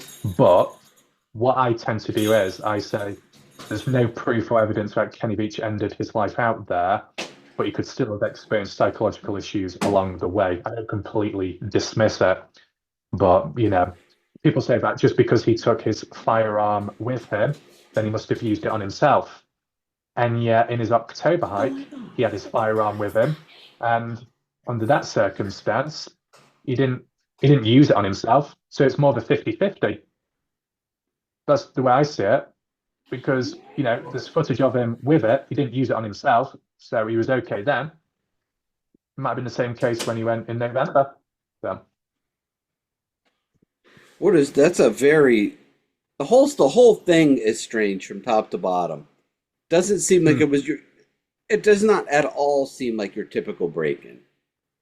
Your break-ins are usually crackheads breaking in, trying to get a quick grab of cash, or stealing all the electronics they could, or anything of value. And whoever broke in that night, it seems like they really broke in for a single purpose. Yeah, I mean, like Jeff Clark said, it's not Kenny. He's done his own video, which is understandable. Like the face proportions, the measurements, then it looks younger. I base it on the movement, I base it on the leg, I base it on the hairline. It is in black and white, so you can't really determine the I age thought of it the looked pretty person. darn like them. Mm. The link to spirituality, the link to it being store owner Debbie, the link to just the fact that it's an event which they did not follow up on. If it's a stranger, you'd follow up on it and get the justice, but they didn't. Right. The only thing that I will say is the healing store was broken into, I think, in 2024. And I think $50,000 worth of items and stuff was stolen. So it was on a much bigger scale. Don't know if there was justice there or not, but I think under that circumstance, it wouldn't be Kenny. If it was Kenny, it would have been the first time round. He wouldn't have done it a second time round. That's what I would say, at least. I would Too agree. risky behavior. Yeah, I would definitely agree with that. I also want to touch back on, I've heard conflicting statements about Kenny's financial position. So he made Mm, that video where he was looking for somebody to buy his house, but the caveat was that they had to let him live there. But I had yeah. also heard that his financial difficulties were overstated, and that he wasn't in that bad financial trouble. Do you know anything about that? I mean, in terms of the financial trouble, was there any money owed or in debt? Actual figures I'm not aware of. However, they say like either at just under a year before he quit his job, I think it was at a coffee house or so. But Susan Veach did say before Kenny went missing, he had a new job lined up. So maybe there wasn't a worry financially. If Kenny was going to get a new job, he should have been somewhat okay. And look, this is the thing, links back to Sharon Pilgrim again.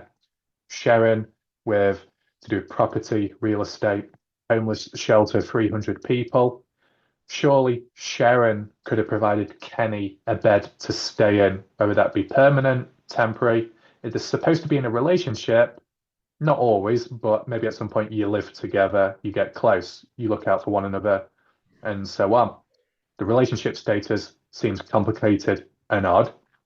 Sharon has the capacity, the abilities to assist and support Kenny if she chose and wanted to, but didn't seem to be the case there. I know some people have suggested, was there an ethical breach, any guidelines broken with her role, her professionalism, her job, her title at a given time? If she had come across Kenny Veach while she was in the mental health field as a client or not, could that be deemed upon preying upon a vulnerable male, taking advantage, even if it wasn't that way? Could it be labeled like that, or did Sharon come across Kenny before that area? It's kind of unknown of, but just what she can provide and give, Kenny should have been able to benefit from it, and not just one sided in a relationship, two ways in different ways. Right. Kenny Veach did say in his house tour video, there's actually three things here, two of which are very important. But one, Kenny was talking about his relationship, and he referred to her as a friend, not a girlfriend. He called her a friend. Oh, wow. So from that video onwards to his disappearance, and then Sharon says, I am the girlfriend, either she's faking it and pretending to be something she's not, I've got experience because there's been people online which have claimed to be married to me. At least three individuals have publicly claimed to be married to me, and that's not the case. But I'm just wondering if Sharon did the same thing to gain from it some kind of Right, some attention attention. in an alternative way, or maybe they patched things up or got closer. The spark relit from when Kenny did his house tour video to when he was going to go missing. Well, then that wouldn't link to Kenny losing everything and having nothing left to live for because things are coming back together. He's got a new job lined up. He's now with her once again. It should be all fine. So then it could suggest that Kenny went missing under other circumstances against his own will. But in that house tour video, Kenny refers to her as a friend. Kenny also said that he once lived with her and now living by himself. In that direction, you think that they're no longer living together, they're not in a relationship together. If you once living together, you're in a relationship, and then you move apart physically the distance, you'd think something's gone wrong. You might stay as friends and that's it. It was just a weird situation. Now Kenny says one thing, she says the other. The other thing that Kenny Veach did say in his house tour video, he went over to a table where there was decoration. There was like a domino style skeleton artwork. It was like the scenery of a supposed desert. And he said this guy went gambling out in the desert, gambling, risking his life. And I'm just thinking, was Kenny Veach talking about himself, foreshadowing what he was going to do, gamble with his life to try and make something, to find something? Very weird. And then the other creepy finding is Kenny Veach is supposed to be showing his house, being open, giving a full room tour of everything that's up for offer. That's what you would do to try and get someone to buy it. And yet there was one room Kenny Veach would not show to us. So he had the special crafts room. He goes upstairs, hands the camera around. He says, oh, and there's that room over there. And then he stutters. He seems to get like flustered or scared. He's like, no, I can't show you that one. There's a secret. There's things in there I can't show you. That's what weird. The hell was he hiding from us? You're supposed to be doing a room tour, showing your house to a potential buyer, but you're going to keep a room a secret. I think that's going to maybe even put people off, thinking you're hiding bodies in there, you're a serial killer.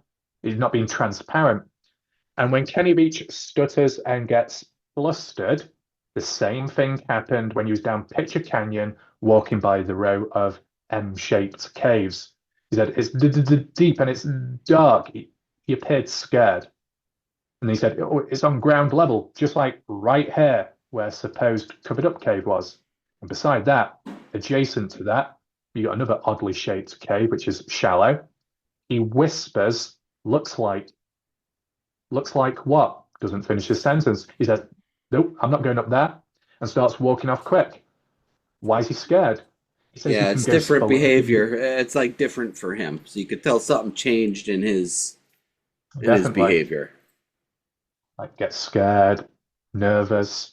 He says you can go spelunking caves in the area. Not a single cave is explorable as of yet. No hiker has found a cave to explore, so I don't know what Kenny Veach is talking about.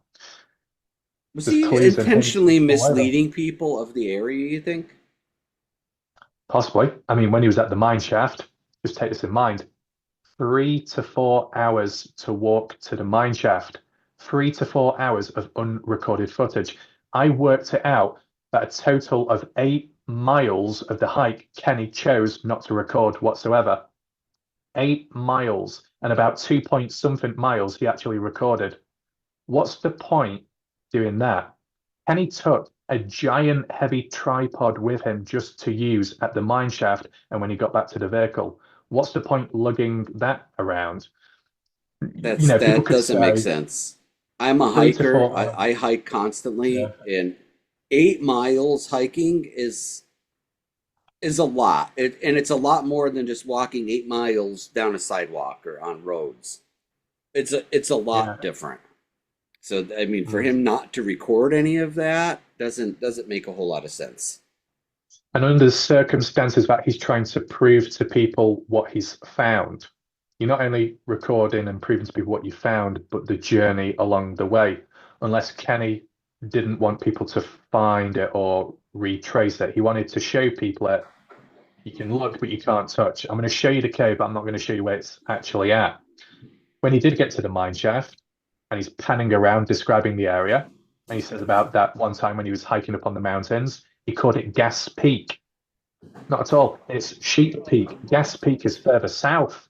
How did he manage to get that mixed up? He's supposed to be an experienced hiker. He himself has hyped himself up for how good he is and what he's able to do. Exactly. He doesn't even know the location.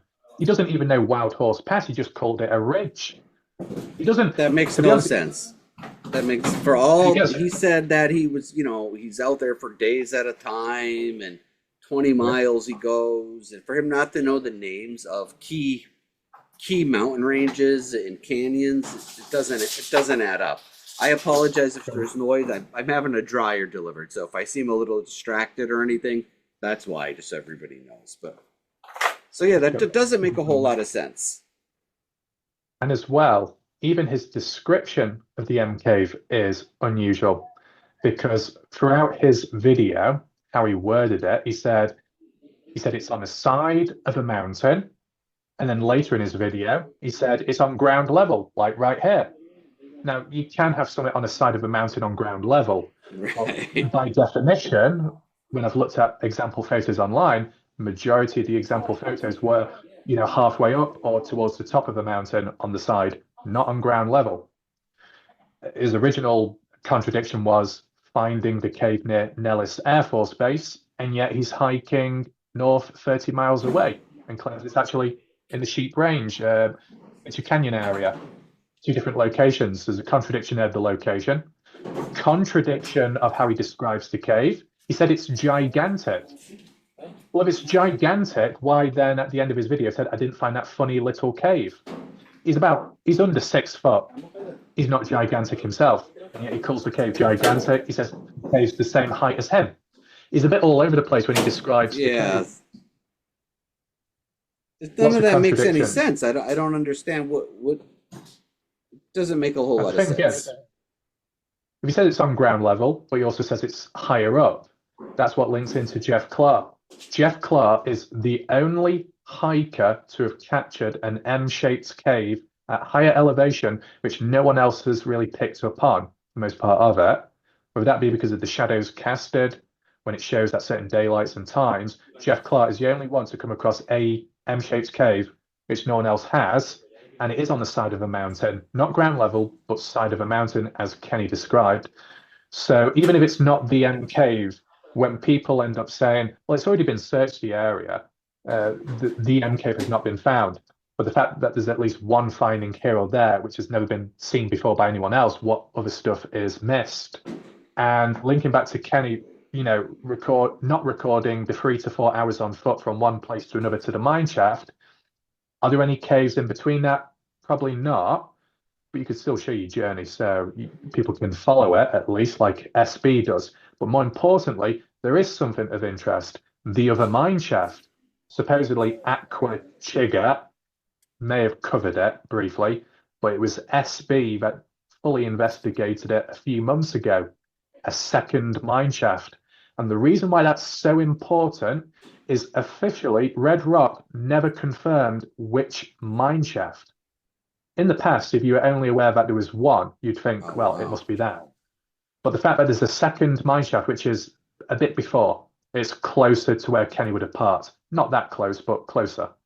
It's in parallel or close to Jome Guzzler. The only other little side link I've noticed is that wherever there's a mine shaft, there's an agave burn pit. Whether that links or not, the two mine shafts, but besides them is an agave burn pit. So it makes you wonder where Kenny Veach's scent ended at. Did it end at the mine shaft, which we all know of, or did it end at the earlier one? Did Red Rock Search and Rescue, did they ever say which shaft it was, or did anybody ever say? No. Or did we just assume it was that shaft? We assumed because we only thought there was one. Red Rock just said a vertical mine shaft. News articles and media outlets say the mine shaft, Kenny's mine shaft, but they're just assuming two. If the official people just say a mine shaft, it could be one of many or any out there. If they said the mine shaft, then they might be referring to a specific one. But ever since finding out about the second mine shaft, it makes you wonder if that's where Kenny ended up at. And that would mean shorter distance, meaning he didn't even get that far out there, meaning what did happen. I mean, shorter distance covered would benefit Kenny if he didn't intend on staying out there. If you're going to stage your disappearance, you're going to be in and out quick. So it would be convenient to drop the stuff off at the first mine shaft rather than the one further on, which is a few more miles onwards. But yeah, very strange. I mean, if we're talking about hotspot areas, I think that's an important theme. There's two hotspot areas. That would be the mine shaft because of the fill-in, because of the crystal skull, because of potential tunnel networks underground, phantom footsteps and noises ever since in that area. The other hotspot area would be, I believe, yeah, it'd be Picture Canyon. Picture Canyon, you've got an M-shaped cave, the prominent one. It's shallow, but it really does look like a proper M-shaped cave. People use it for thumbnails. Media uses it as well as a reference point. Besides that, on the left, you've got an odd-shaped cave. It's shallow, nothing special, but there's a circular hole in the wall.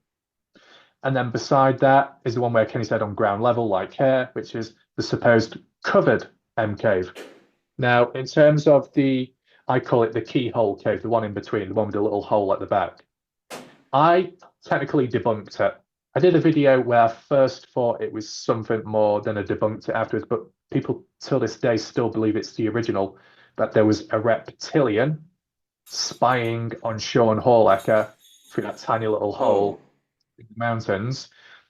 I mean, I used psychology to try and explain it at the time, but the backstory is 2016, Sean Horlecker with his friend called Mr. Jenkins was out there, stayed overnight as well, camping. They did have a strange experience in which I think camping down Picture Canyon, Mr. Jenkins was asleep. Sean was woken up by footsteps lurking around the camp, and Sean was ready with his firearm. The footsteps eventually dispersed and went away, but something was lurking in the dark. And then I think it was the following day. I believe it was uploaded in 3 parts on Sean's channel.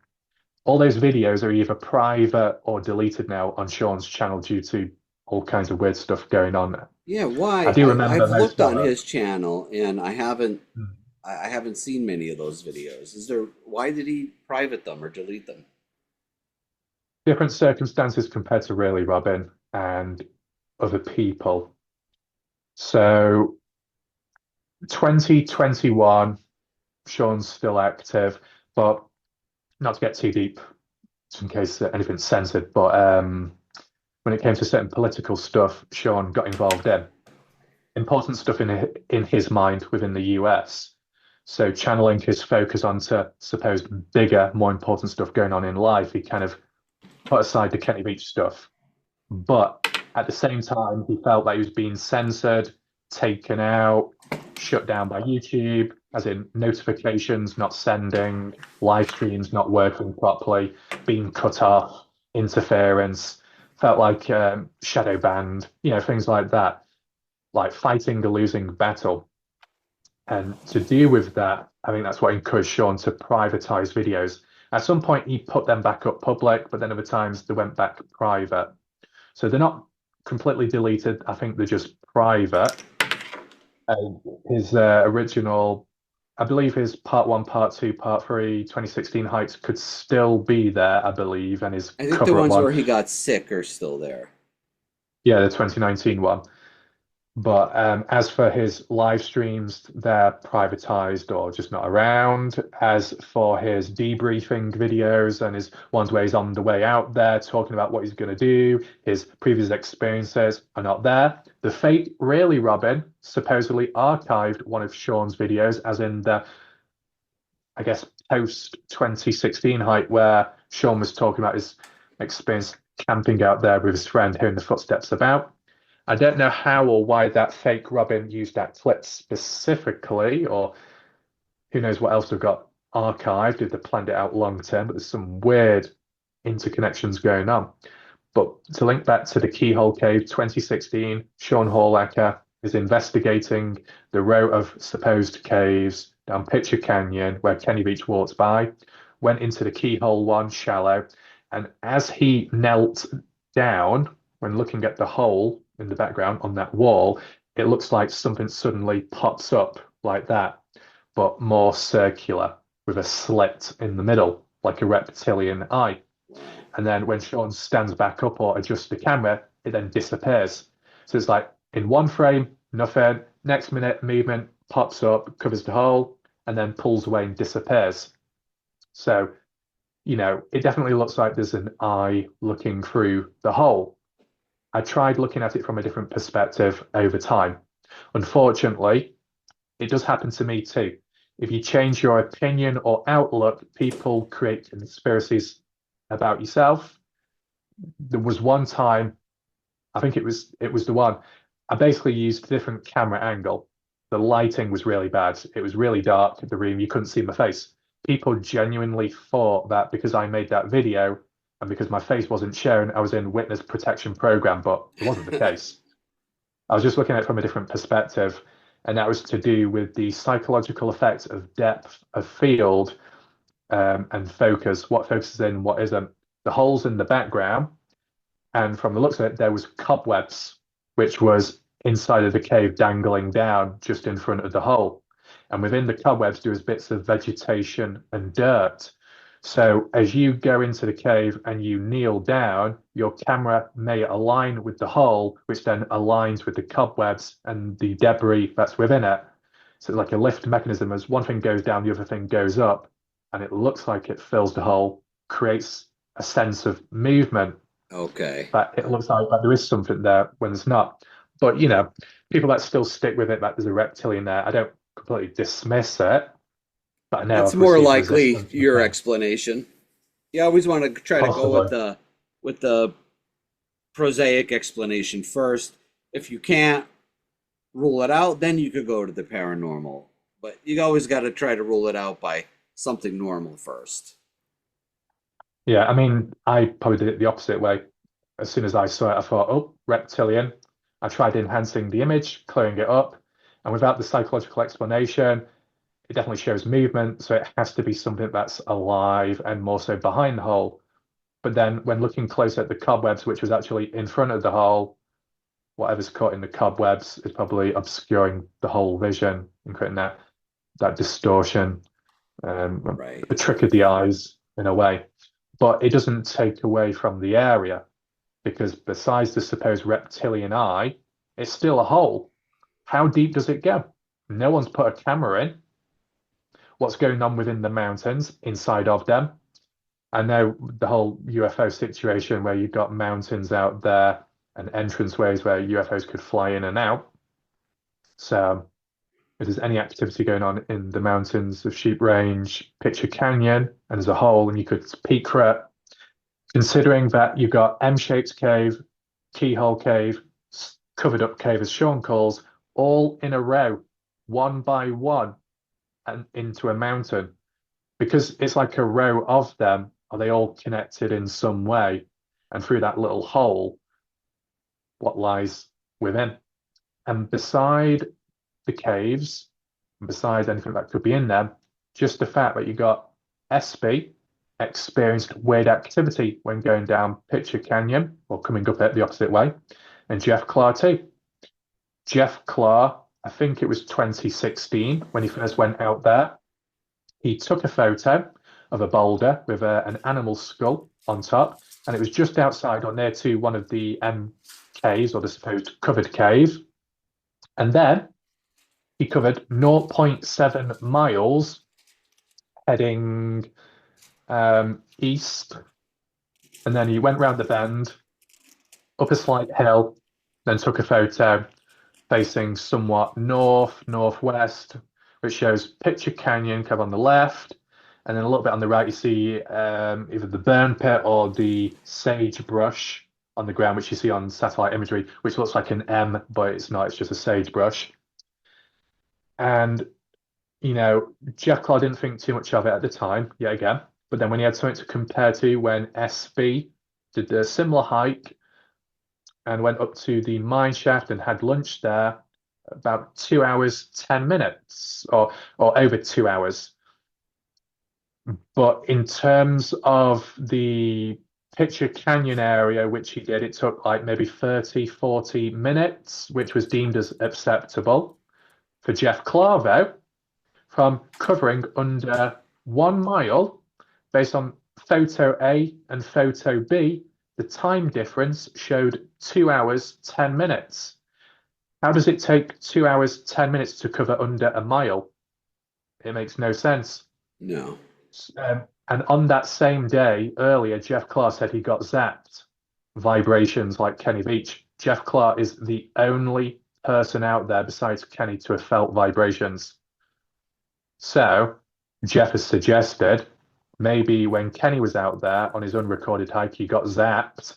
It might have led to lost time, as in either equipment malfunctioning, so it would give an unusual timestamp difference from one photo taken with another, or literal time was lost, where the person passed out unconscious, then woke up later and felt nothing was wrong and carried on like nothing happened, but then realized through the files and the details there, it gave an unusual timestamp. As for SB, what he experienced in that area was missing footage. He was recording it all, but down Picture Canyon, in that same area where Jeff Clark experienced what he experienced, the footage was just randomly lost. And SB only found out about it when he got back home and he was editing the footage, and he realized, well, where's that portion of footage gone? Can't find it. That's strange. And then the mine shaft as well, Jeff Claw around that area going inside 2017. Batteries dead, but they were on full charge, but instantly drained or dead. The equipment malfunctioning in the area. SB, same thing. Is there some kind of interference? Could it link to military equipment, access denial, a different wave frequency, which is interfering with people themselves, vibrations, or just the equipment that's used in the area? What else would I say? Robbins Canyon. When Jeff Claw was up there, he had like a pouch with him on his backpack with a camera in the back. And for some reason, it just was lost. And the equipment that came with it, lost. It was tight in there. It was secure. And for some reason, it just disappeared. So there's quite a few strange things going on all in the same area. To me, that doesn't equal a coincidence. Yeah, the more things that happen, the more there's something going on. What about when there. Sean Horlacher got sick? What do you make of that? And is that related to the same phenomena, you think? So with Sean Horlacher, some people have suggested it might just have been a coincidence in timing with the weather, the heat, temperature. Could have got ill that way, throw up that way. If it's not that, because he was close to the cave, he was pressed against it. Anything being emitted from the supposed cave or the cracks, I don't know, radiation, poisoning. He got so close to it. Did he breathe in something toxic, fumes, and it had a negative impact on him? Yeah, that was a strange video, but it's hard to, like you said, it's hard to pinpoint. It could have been dehydration, could have been any number of different things. But so who knows? But I say all those different things in conjunction with each other, they equal a pattern. Yeah. And I tend not to believe in coincidences. So I did want to touch on Sean. We talked about that. Talked about the break. I'm just trying to make sure there's nothing. I don't want to miss anything while I have you here. So what do you think happened? If you had do you have any one scenario that you think fits all the missing pieces of Kenny? What do you think happened? I can't come to one, but I can come to two. So the first one is Kenny, just based on the search and rescue if they were lying or they hid stuff from us, well, then not much you can do at the moment. But it's the fact that the scent truly ended at the furthest, the mine shaft before Wild Horse Pass. If it didn't go any further, likely he turned back round, staged his disappearance, and left to be picked up. Not the first time he's been picked up by his girlfriend out there, so it could have happened again. It could link to the break-in of the store, the iPad, regrouping, stuff along the way. If it isn't that, then it's possibly Kenny Veach planned on truly going out there with an alternative camera. He was going to make it back for his nephew for that surprise. He also wanted to try and record the hike, the cave, got to the mine shaft at the furthest. Something happened to him out of his control. May have died on the spot or got hurt in some way.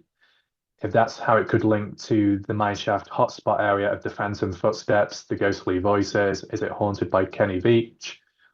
So they're like the two scenarios I'm at right now, just based on the supposed basic fact of the scent ending at the mineshaft. If it doesn't go any further, he couldn't have gone any further.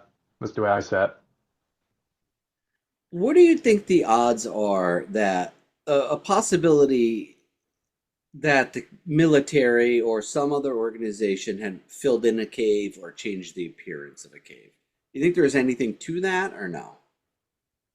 I mean, I guess it's a bit more possible now with the mine shaft being filled in and also documented. Other things could be filled in too.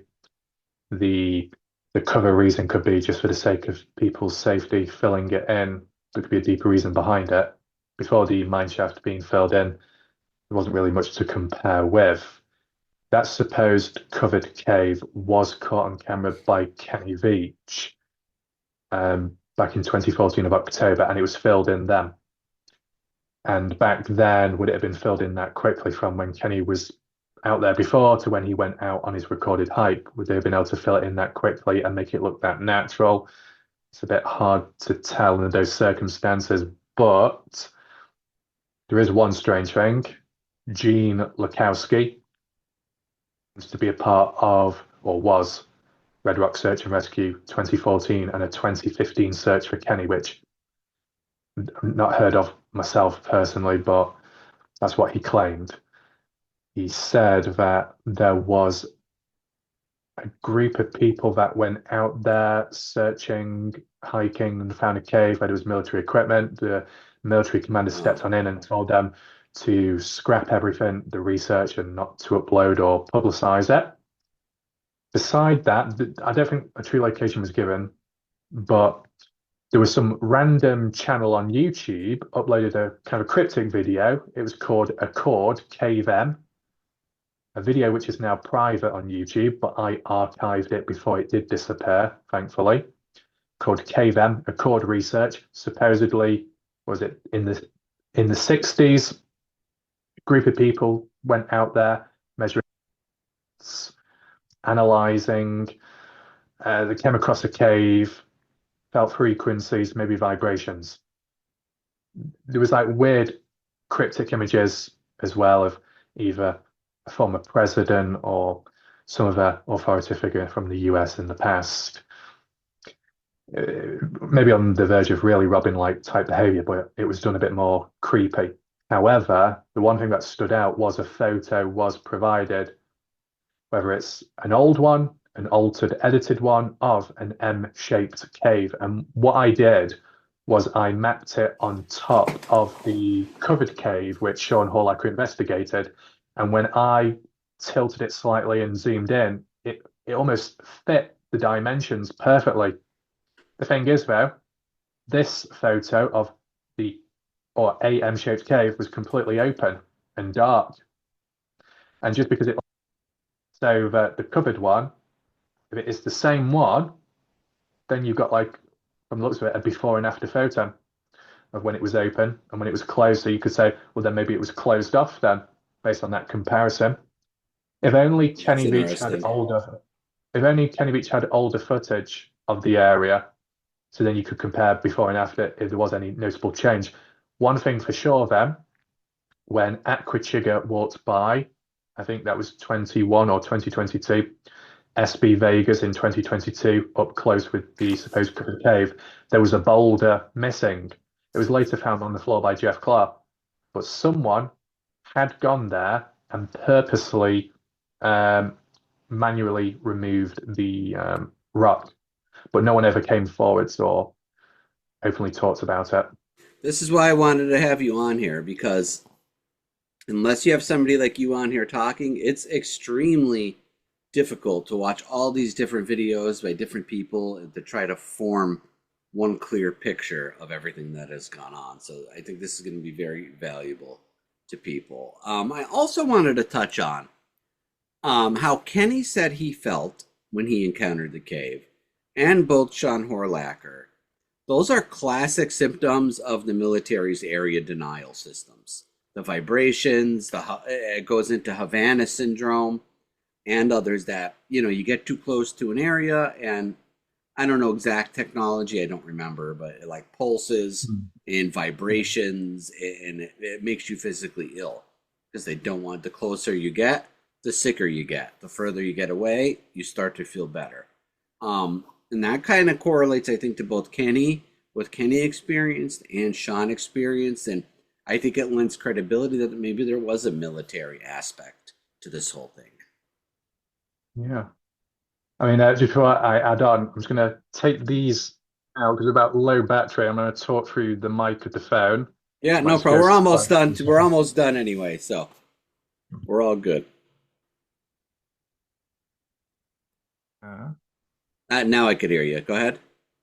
Yeah, there we go. Just turn volume up. Make sure I had this planned out just in case. So, in terms of access denial, psychological effect, I believe it was used in warfare in the past in other countries.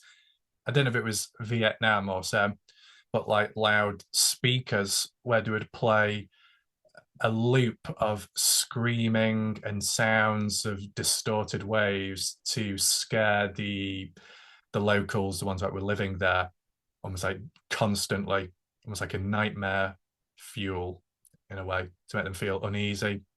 Psychological effect, which then disrupts their morale, makes them more vulnerable and open to being attacked, counterattacked, and throwing them off. More of a psychological effect that where it might make them doubt themselves, feel scared and unsafe.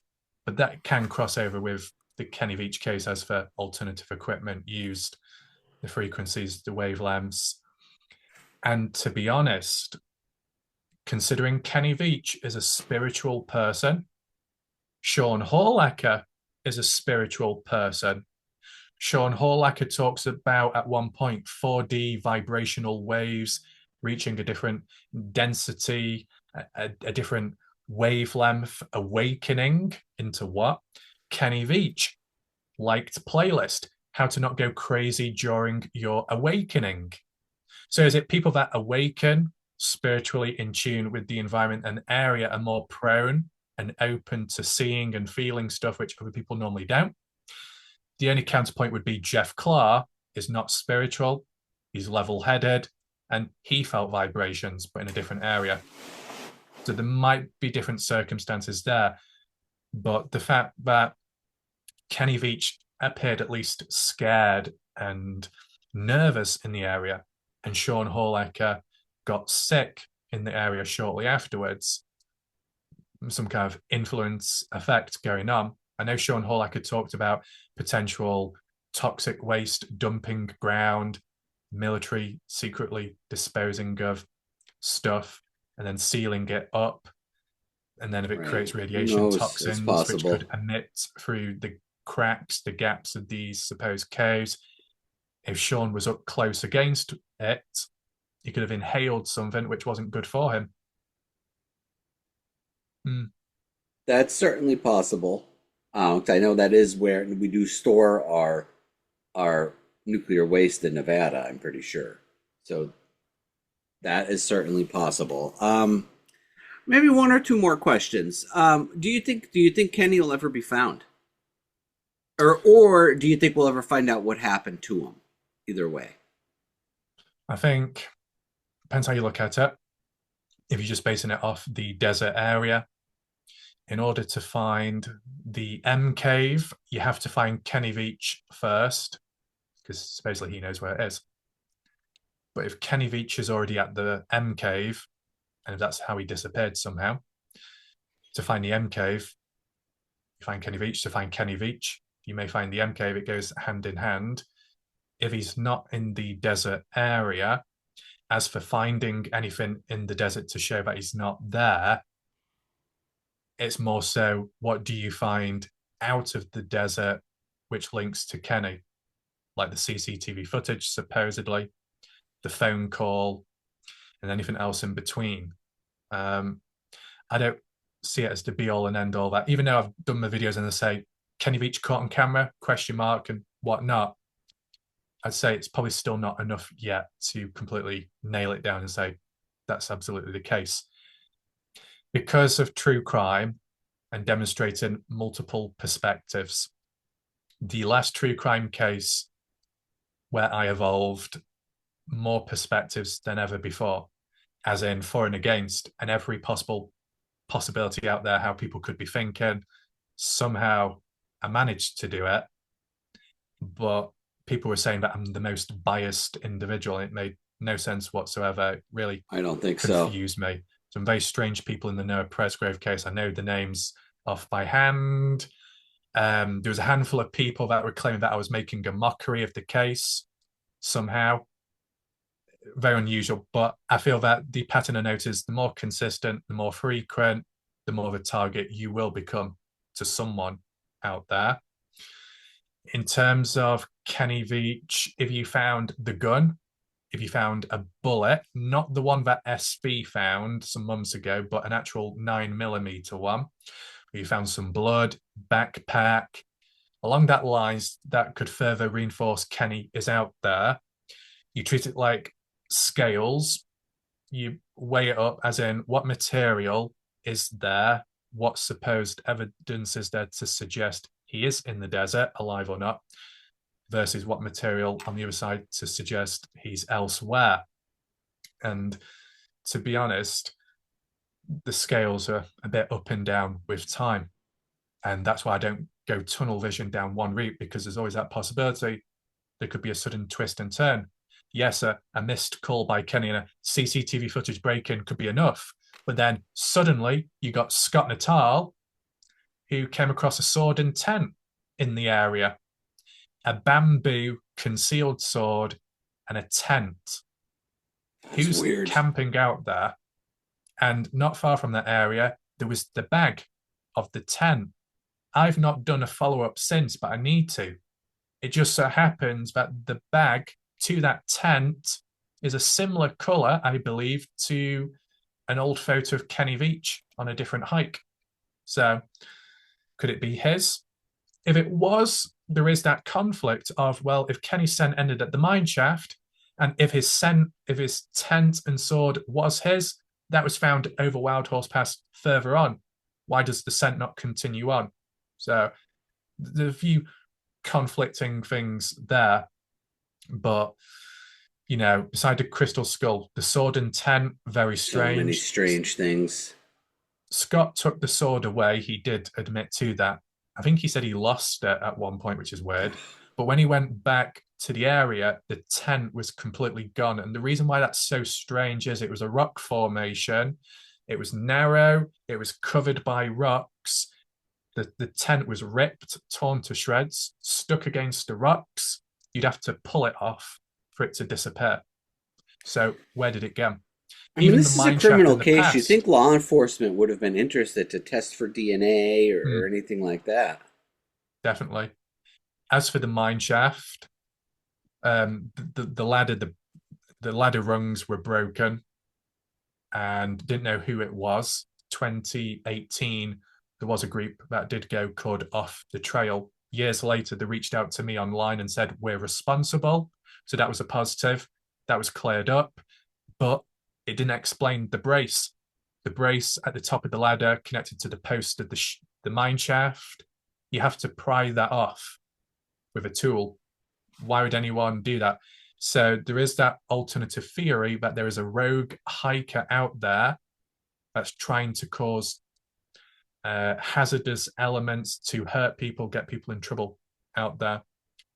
Whether that's Kenny Veach, whether that's someone being hired to cause disruption, misdirection. There's all different like possible what groups a strange and stuff case. out there.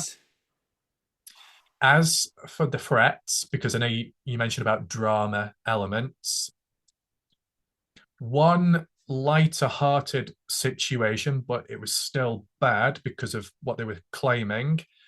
I'm not going to say the name because I don't want to summon them again, because the last time I did, they made 29 deepfake AI videos of me without my consent, which was messed up. Wow. It's happened again. Wow. It's happened again in the Noah Presgrove case. I'm not going to say the name again because it'll probably trigger them to do something. They did deepfake of me. I reported it to YouTube. YouTube did nothing, lied to my face about taking videos down, but they didn't. Videos were taken down of mine and I did nothing wrong. Really bad treatment. There was false privacy violation guidelines of videos of mine reported, did nothing wrong. YouTube said there were fake reports. And I think it's within 30 days action needs to be taken. No action taken. 4 months later, in 2025, YouTube randomly takes down 3 to 4 videos. So they said, I don't understand what was going on there. So I was completely confused. That's strange. The other thing that I faced by that person in the Noah Presgrove case was they were threatening to come to the country to come after me. There was threats of sexual deviant activity towards people that I know of in life, what they're going to do to someone, as in physically. So a very unstable individual. Sounds like it. So I've got experience with dealing people like that or just putting up with it. And in the Kenny Veach case with a said individual that did deepfake AI of me, originally what they were doing was they were making false claims about this person, as in me, profiting off the case, not caring, doing it for manipulative reasons to try and destroy my credibility. Some people did turn against me because they believed in the lies. The person also was threatening to challenge me to a boxing match. At the end of the day, when I did inquire originally as to why they had a problem, why they were attacking me, they said, 1, because I rejected them as a friend.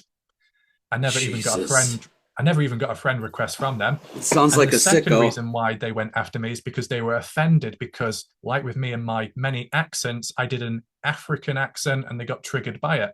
Oh, God. So weird, petty behavior there. Very unusual. There was a Russian person or a supposed Russian individual that was using maybe a VPN in a cafe. I think Sean Horlicker made a reference as well. Won't say the name, but they had a reptilian eye. They were summoned at the time of when I did the keyhole video, which is coincidental timing. That's when they sent all those cryptic messages and codes, binary, Morse, and it got more complex with time. Different languages from binary to Morse, from Morse to something else, from German to Arabic to English language. That's why it took Mosaic Michelle 12 hours to decipher on one of them. And the codes were basically, watch out, reasonable people, but we will use force if necessary. You need to stop making videos. You need to look out your window, look up at the sky, watch the planes pass by, and be alert. We're coming for you. Then some random individual with a rainbow profile picture, and they look like they were from Turkey based on their face and features, randomly gave me a date, I think a time and a month. It might have been the 4th of May, 2020 onwards, 2024. Years back, that's when they said, we're going to meet. Then came the day, nothing happened, but, you can say people prank and joke and mess around, but some people under this case have gone to great lengths and put in a great amount of time and effort to just be faking something. There's got to be more going on. The levels of resistance. This is not just drama. No, this is that's a high next level of resistance from people. Yeah, that's not just your typical internet troll. That's far beyond. Definitely. Yeah, let's hope they don't see this video and start bothering you again. I mean, Ever since, there's been some other people that have done cryptic codes, but it's more of a bandwagon trend. There was even a Lemmy Kilmister account showing up again. That was just done for Jesus. attention. Of course, the more coverage you do, the more it encourages it. But then at the same time, you have to document it just in case. People in the past kept telling me, don't worry, it'll be fine. Oh, but will it be the next day when I don't do an update because I wasn't able to give one because something did happen? That's why it needs to be documented before anything does happen. That's Absolutely. why I did the videos and I said, even if it was late at night and I'm in the garden in the dark, I said, if I don't upload tomorrow, something's happened, and then people will know. Kenny Veach went missing without an explanation. Mosaic Michelle went missing without an explanation. Other people that I've come across in life have disappeared without an explanation. Document it. 100% document it. Yeah. Especially with all the archived footage since, because things can just disappear like that randomly. Really strange. Yeah, it's the same in UAP world. There's some strange people out there. You don't know their motives. You don't know if there's an entity behind them, paying them to do something, or you just don't know. So you got to watch your back. You got to document things, and be transparent. I find you to be one of the most level-headed, detail-oriented person. I don't see you like being sensational just for the sake of being sensational. You seem like a level-headed, devoted investigator to me, and you seem like you're doing a great job on the case. And I appreciate you coming on here today to break down the Kenny Veach mystery for all of us. You did a fantastic job. Now, there's one place. Maybe think about doing something like this on your own channel one day too, like just that maybe you have. But a deep dive from top to bottom is like one video where somebody can go to catch up on the whole thing, so that way they can get started and watching the rest of your videos. Because just from like a viewer point of view, it's so difficult to get all these different narratives and make sense of them and put it in a timeline, you know? Yeah, I appreciate what you say. So what I have done is I've created separate playlists. I've got the main Kenny Veach playlist, 500 plus videos. I've got the Kenny Veach article playlist, where it's basically me reviewing and reacting to every news article out there which I come across, setting the record straight, clearing up the misinformation, because there's a lot of it and it's really beyond bad, the worst you could possibly think, as in misinterpreting it. So I've done all that. I've got a case file playlist, which is my more narration driven, focused ones and case studies on the different people. Done the case study on Sharon Pilgrim, her business, her past, as best as I could. That's a separate video, so it's all there. And in terms of doing one big summary, or I think someone said that just recently in my live premiere, do a summary of all places hiked, explored, and it would get too cluttered on the screen because of the way the interface is. It would really get cluttered because of how much has been searched. But what I do consciously do, some people may see it as a broken record, but every time I do a video, to some extent, I treat it as there's still new people watching. So providing there's a link that can be made, I'm always trying to constantly go back over something over and over again. So like when talking about the mine shaft recently, I kept bringing it up about the crystal skull, the tunnel inside, the claims of people finding the skull. I kept going back to providing the theme links to what I'm currently talking about. Then I'll do so. The only positive is with YouTube and partially my memory, when you go into the studio mode, you can search a keyword and then providing it's within the title of your video, you can get it up. So someone in the comments said, can I have a video of the map analysis of this location, of this event? It takes me like maybe 2 minutes, maybe less, to go on studio, type in keyword, copy paste, there you go. And then there's the video. Yeah, nice. It's kind of like recent with the Robin Canyon, where I did find it, but it was an outdated video. So I'll need to update that as for the actual true location of where it can be found at. I've started doing live streams here and there. I'll do them when it's possible and when it's practical, more of like a summary or more like a debriefing of everything that's gone down within the week of the videos that I've done adding on to them, and anything else that's gone down in the background. Used a different device recently, and that worked out more practically in a way. And then as for the normal videos, they're done as a live premiere, as in it's pre-recorded, but it's being aired for the first time live. So people can watch, react live. That generates ideas, new videos.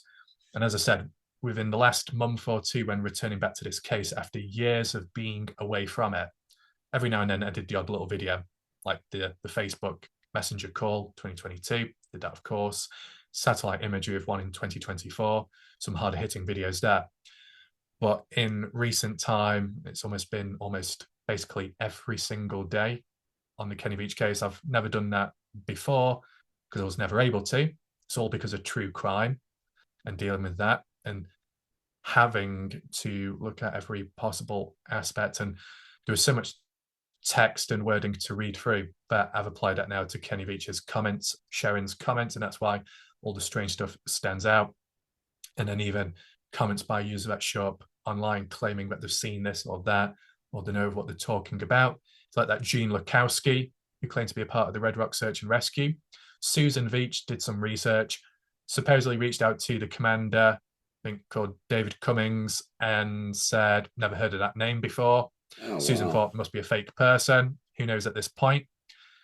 It was said that the Red Rock commander actually found the phone himself, and people say he shouldn't have been there, or because he's the commander, he should have been elsewhere, like an outpost or something, whilst the other command people center conducted the search.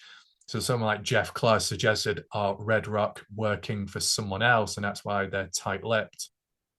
Maybe. Who knows? There's so many angles to this case that it's crazy. And I think that's why it's taken on a life of its own. There's just all kinds of different angles you can go down.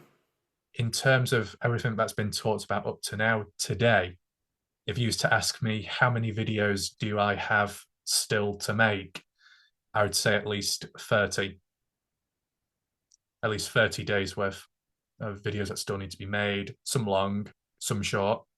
That does not take into account what might happen tomorrow, the day after. There have been some days recently where I thought, right, I'll do a video, and then on the same day, 6 more ideas have popped in the head. And the good thing is, most of the videos in recent time, they're not just like theory, just words. It's attaching it with material and evidence and findings, which is really good. With true crime, the Noah Presgrove one, that was heavily fueled by possibilities and words and hearsay. It's good enough for me based on how it's gone in the past, but if people want like actual material to work with, not just words but visual stuff, audio, it wouldn't be for them as for the true crime area. But the Kenny Veach one is different, and being able to work with the case in the past when there was less hikers, less material, compare that to now, there's a lot more to work with. Right. And in terms of creepy encounters and the fake robbing, the most recent thing that's come about is Scott Natal, some months ago in 2025, actually did a hike out there searching for Kenny, but it's not as well known because the video's not pushed out there as much. Not many people know about it. Same area where SB was hiking a few months ago and came across some rope, which someone would have abseiled down from in the mountains in a hard to reach area. Why would anyone be there? And this is in the area of Kenny Veach's hike. So that's strange. But what's more creepy, yet something else, and Scott Natal was there, he was panning the camera around, and he said, I can hear someone talking, I can hear a voice.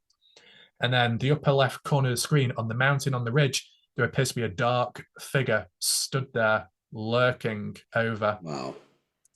Remaining still. Really, Robin, the fake one, claimed in recent time to have been watching, observing, and stalking Scott Natal specifically. I don't know why. Yeah, it could be another lie, but what the pattern, what I'm seeing is, really, Robin, the fake one, is making these claims up, possibly, to gain attention, but he's indirectly linking it with events which have gone on or been captured on camera, analysed by me, etc., without giving a direct reference. Really, Robin, the fake one, reached out to me in an email in the past, 2022 onwards, and said, I'm going to go to the mine shaft once again. I'm going to go back there. And I'm going to show you what it looks like, the tunnel networks and everything that's there, and even the crystal skull, I think, or putting it back there. He was going to do it. But he said at the end, if I don't make it back, if I don't do a video, then something happened to me. And he says that before he goes out. He's faking it. He's making an excuse scenario to almost like imply a level of leniency. So when he fails to provide and deliver, oh, we can't feel negative, we can't call him out because he's supposedly hurt. And then under the same email account, pretending to be the father of Robin, they said to me, we were sorry to inform you that Robin had an accident. He was pushed off a mountain or a cliff. What? And now he's in hospital recovering. It's a load of rubbish at the end of the day. But it sounded like it was planned out. And this dates back to back then. So, even if it's a fake person, there are dedicated fake to it. On top of that, Robin, what was the last thing that Robin did? Made enough of a reference to, indirectly, to what I was covering about where's the missing hike footage of the original Robin? Because originally, the real Robin Albatross said he did 2 hikes, but there's only 1 video. So what happened to the second one? And this fake Robin was claiming, I have found the lost footage. He provided photos, actual raw photos of like an underground tunnel or cave. People were thinking, oh, no, this is it. This must be real. Right. But I picked up on something which really no one else did. It just so happens to date back to 2017. The Highwayman, some YouTuber back in 2017, went to a cave with his dog exploring. And when going around the bend, there was a tall, dark figure lurking. They got scared, they ran away and left. The dog did not react to him. So there is that. They uploaded it to the channel. That's in 2017. They've not uploaded since. What happened to them? The thing is, I did a video on it, an analysis about what it could be and what was shown on camera. And yet it was really Robin a few weeks ago that used those photos from that video, claiming it was his footage from the mine shaft. What a bullshit artist. But people would have fell for it because they wouldn't have known of the context of where it originally came from. But thankfully, with the memory and we've already done a video about it, I could remember. I mean, there's other areas of interest which could be in a completely different place which have not been found since. Have you heard of exploring abandoned mines in unusual places? Vaguely, yeah. I think I may have watched 1 or 2 of their videos a while ago, but I'm not super familiar. He had like a popular video on his channel to do with a mine shaft where it was chains swinging about and it was paranormal voices. It's quite a popular video, that.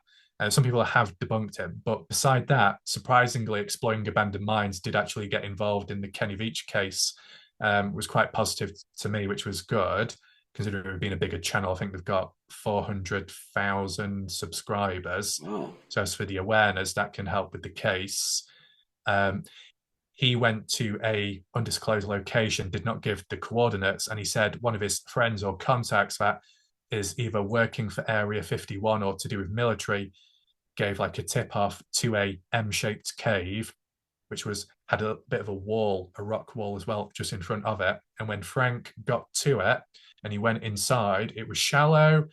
It wasn't that tall either, but the back-facing wall, it looked like it was filled in or it was patched on the ground. There was planks of wood, similar to what you'd get with a mine shaft. I think there was like some other debris, and then more debris in the corner.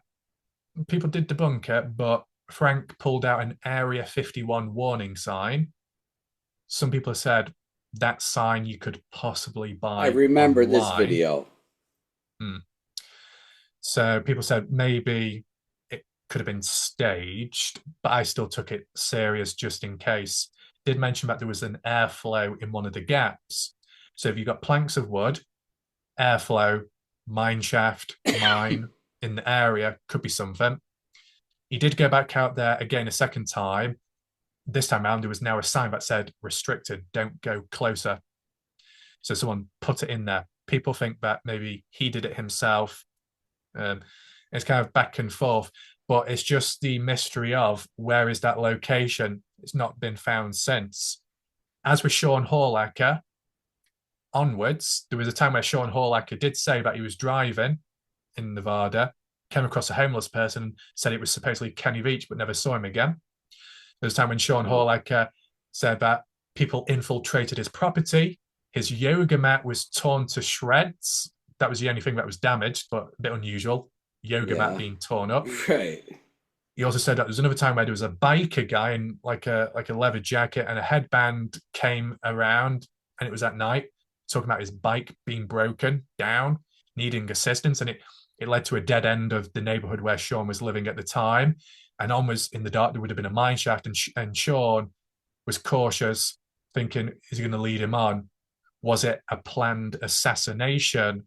That's what Sean felt at one point. It was like an assassination attempt on him. Jesus. Sean also did say there was a time where, I don't know if it was when he was coming back from a hike, in terms of Kenny Veach and MK, could be, that someone messed with his something under the vehicle, which could cause the vehicle to flip over at any second. Someone sabotaged Sean's vehicle to possibly try and kill him. Sean also said that after one of his hikes that he did for Kenny Veach, he had like a chip or something implanted in his shin, but it looked like there was a wound that didn't heal. Sean mentioned that at one point that when he went to sleep, he had all kinds of dreams and something to do with an alien. So it does go like really deep. Wow. Yeah, there's a lot. There's a lot to this case. Somebody could spend months and months and months looking at all this stuff. But hey, I appreciate you coming on and you know, giving us a big picture of this stuff.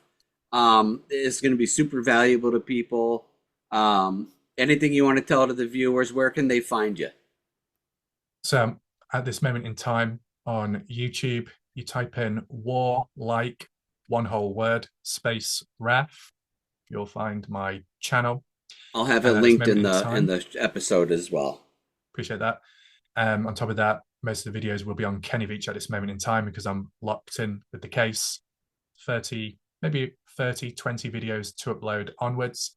I'm doing short clips now to try and summarize previous findings. My videos can range in length. Sometimes it could be an hour long, 30, 40 minutes. So if I do short clips, it'll summarize it for people.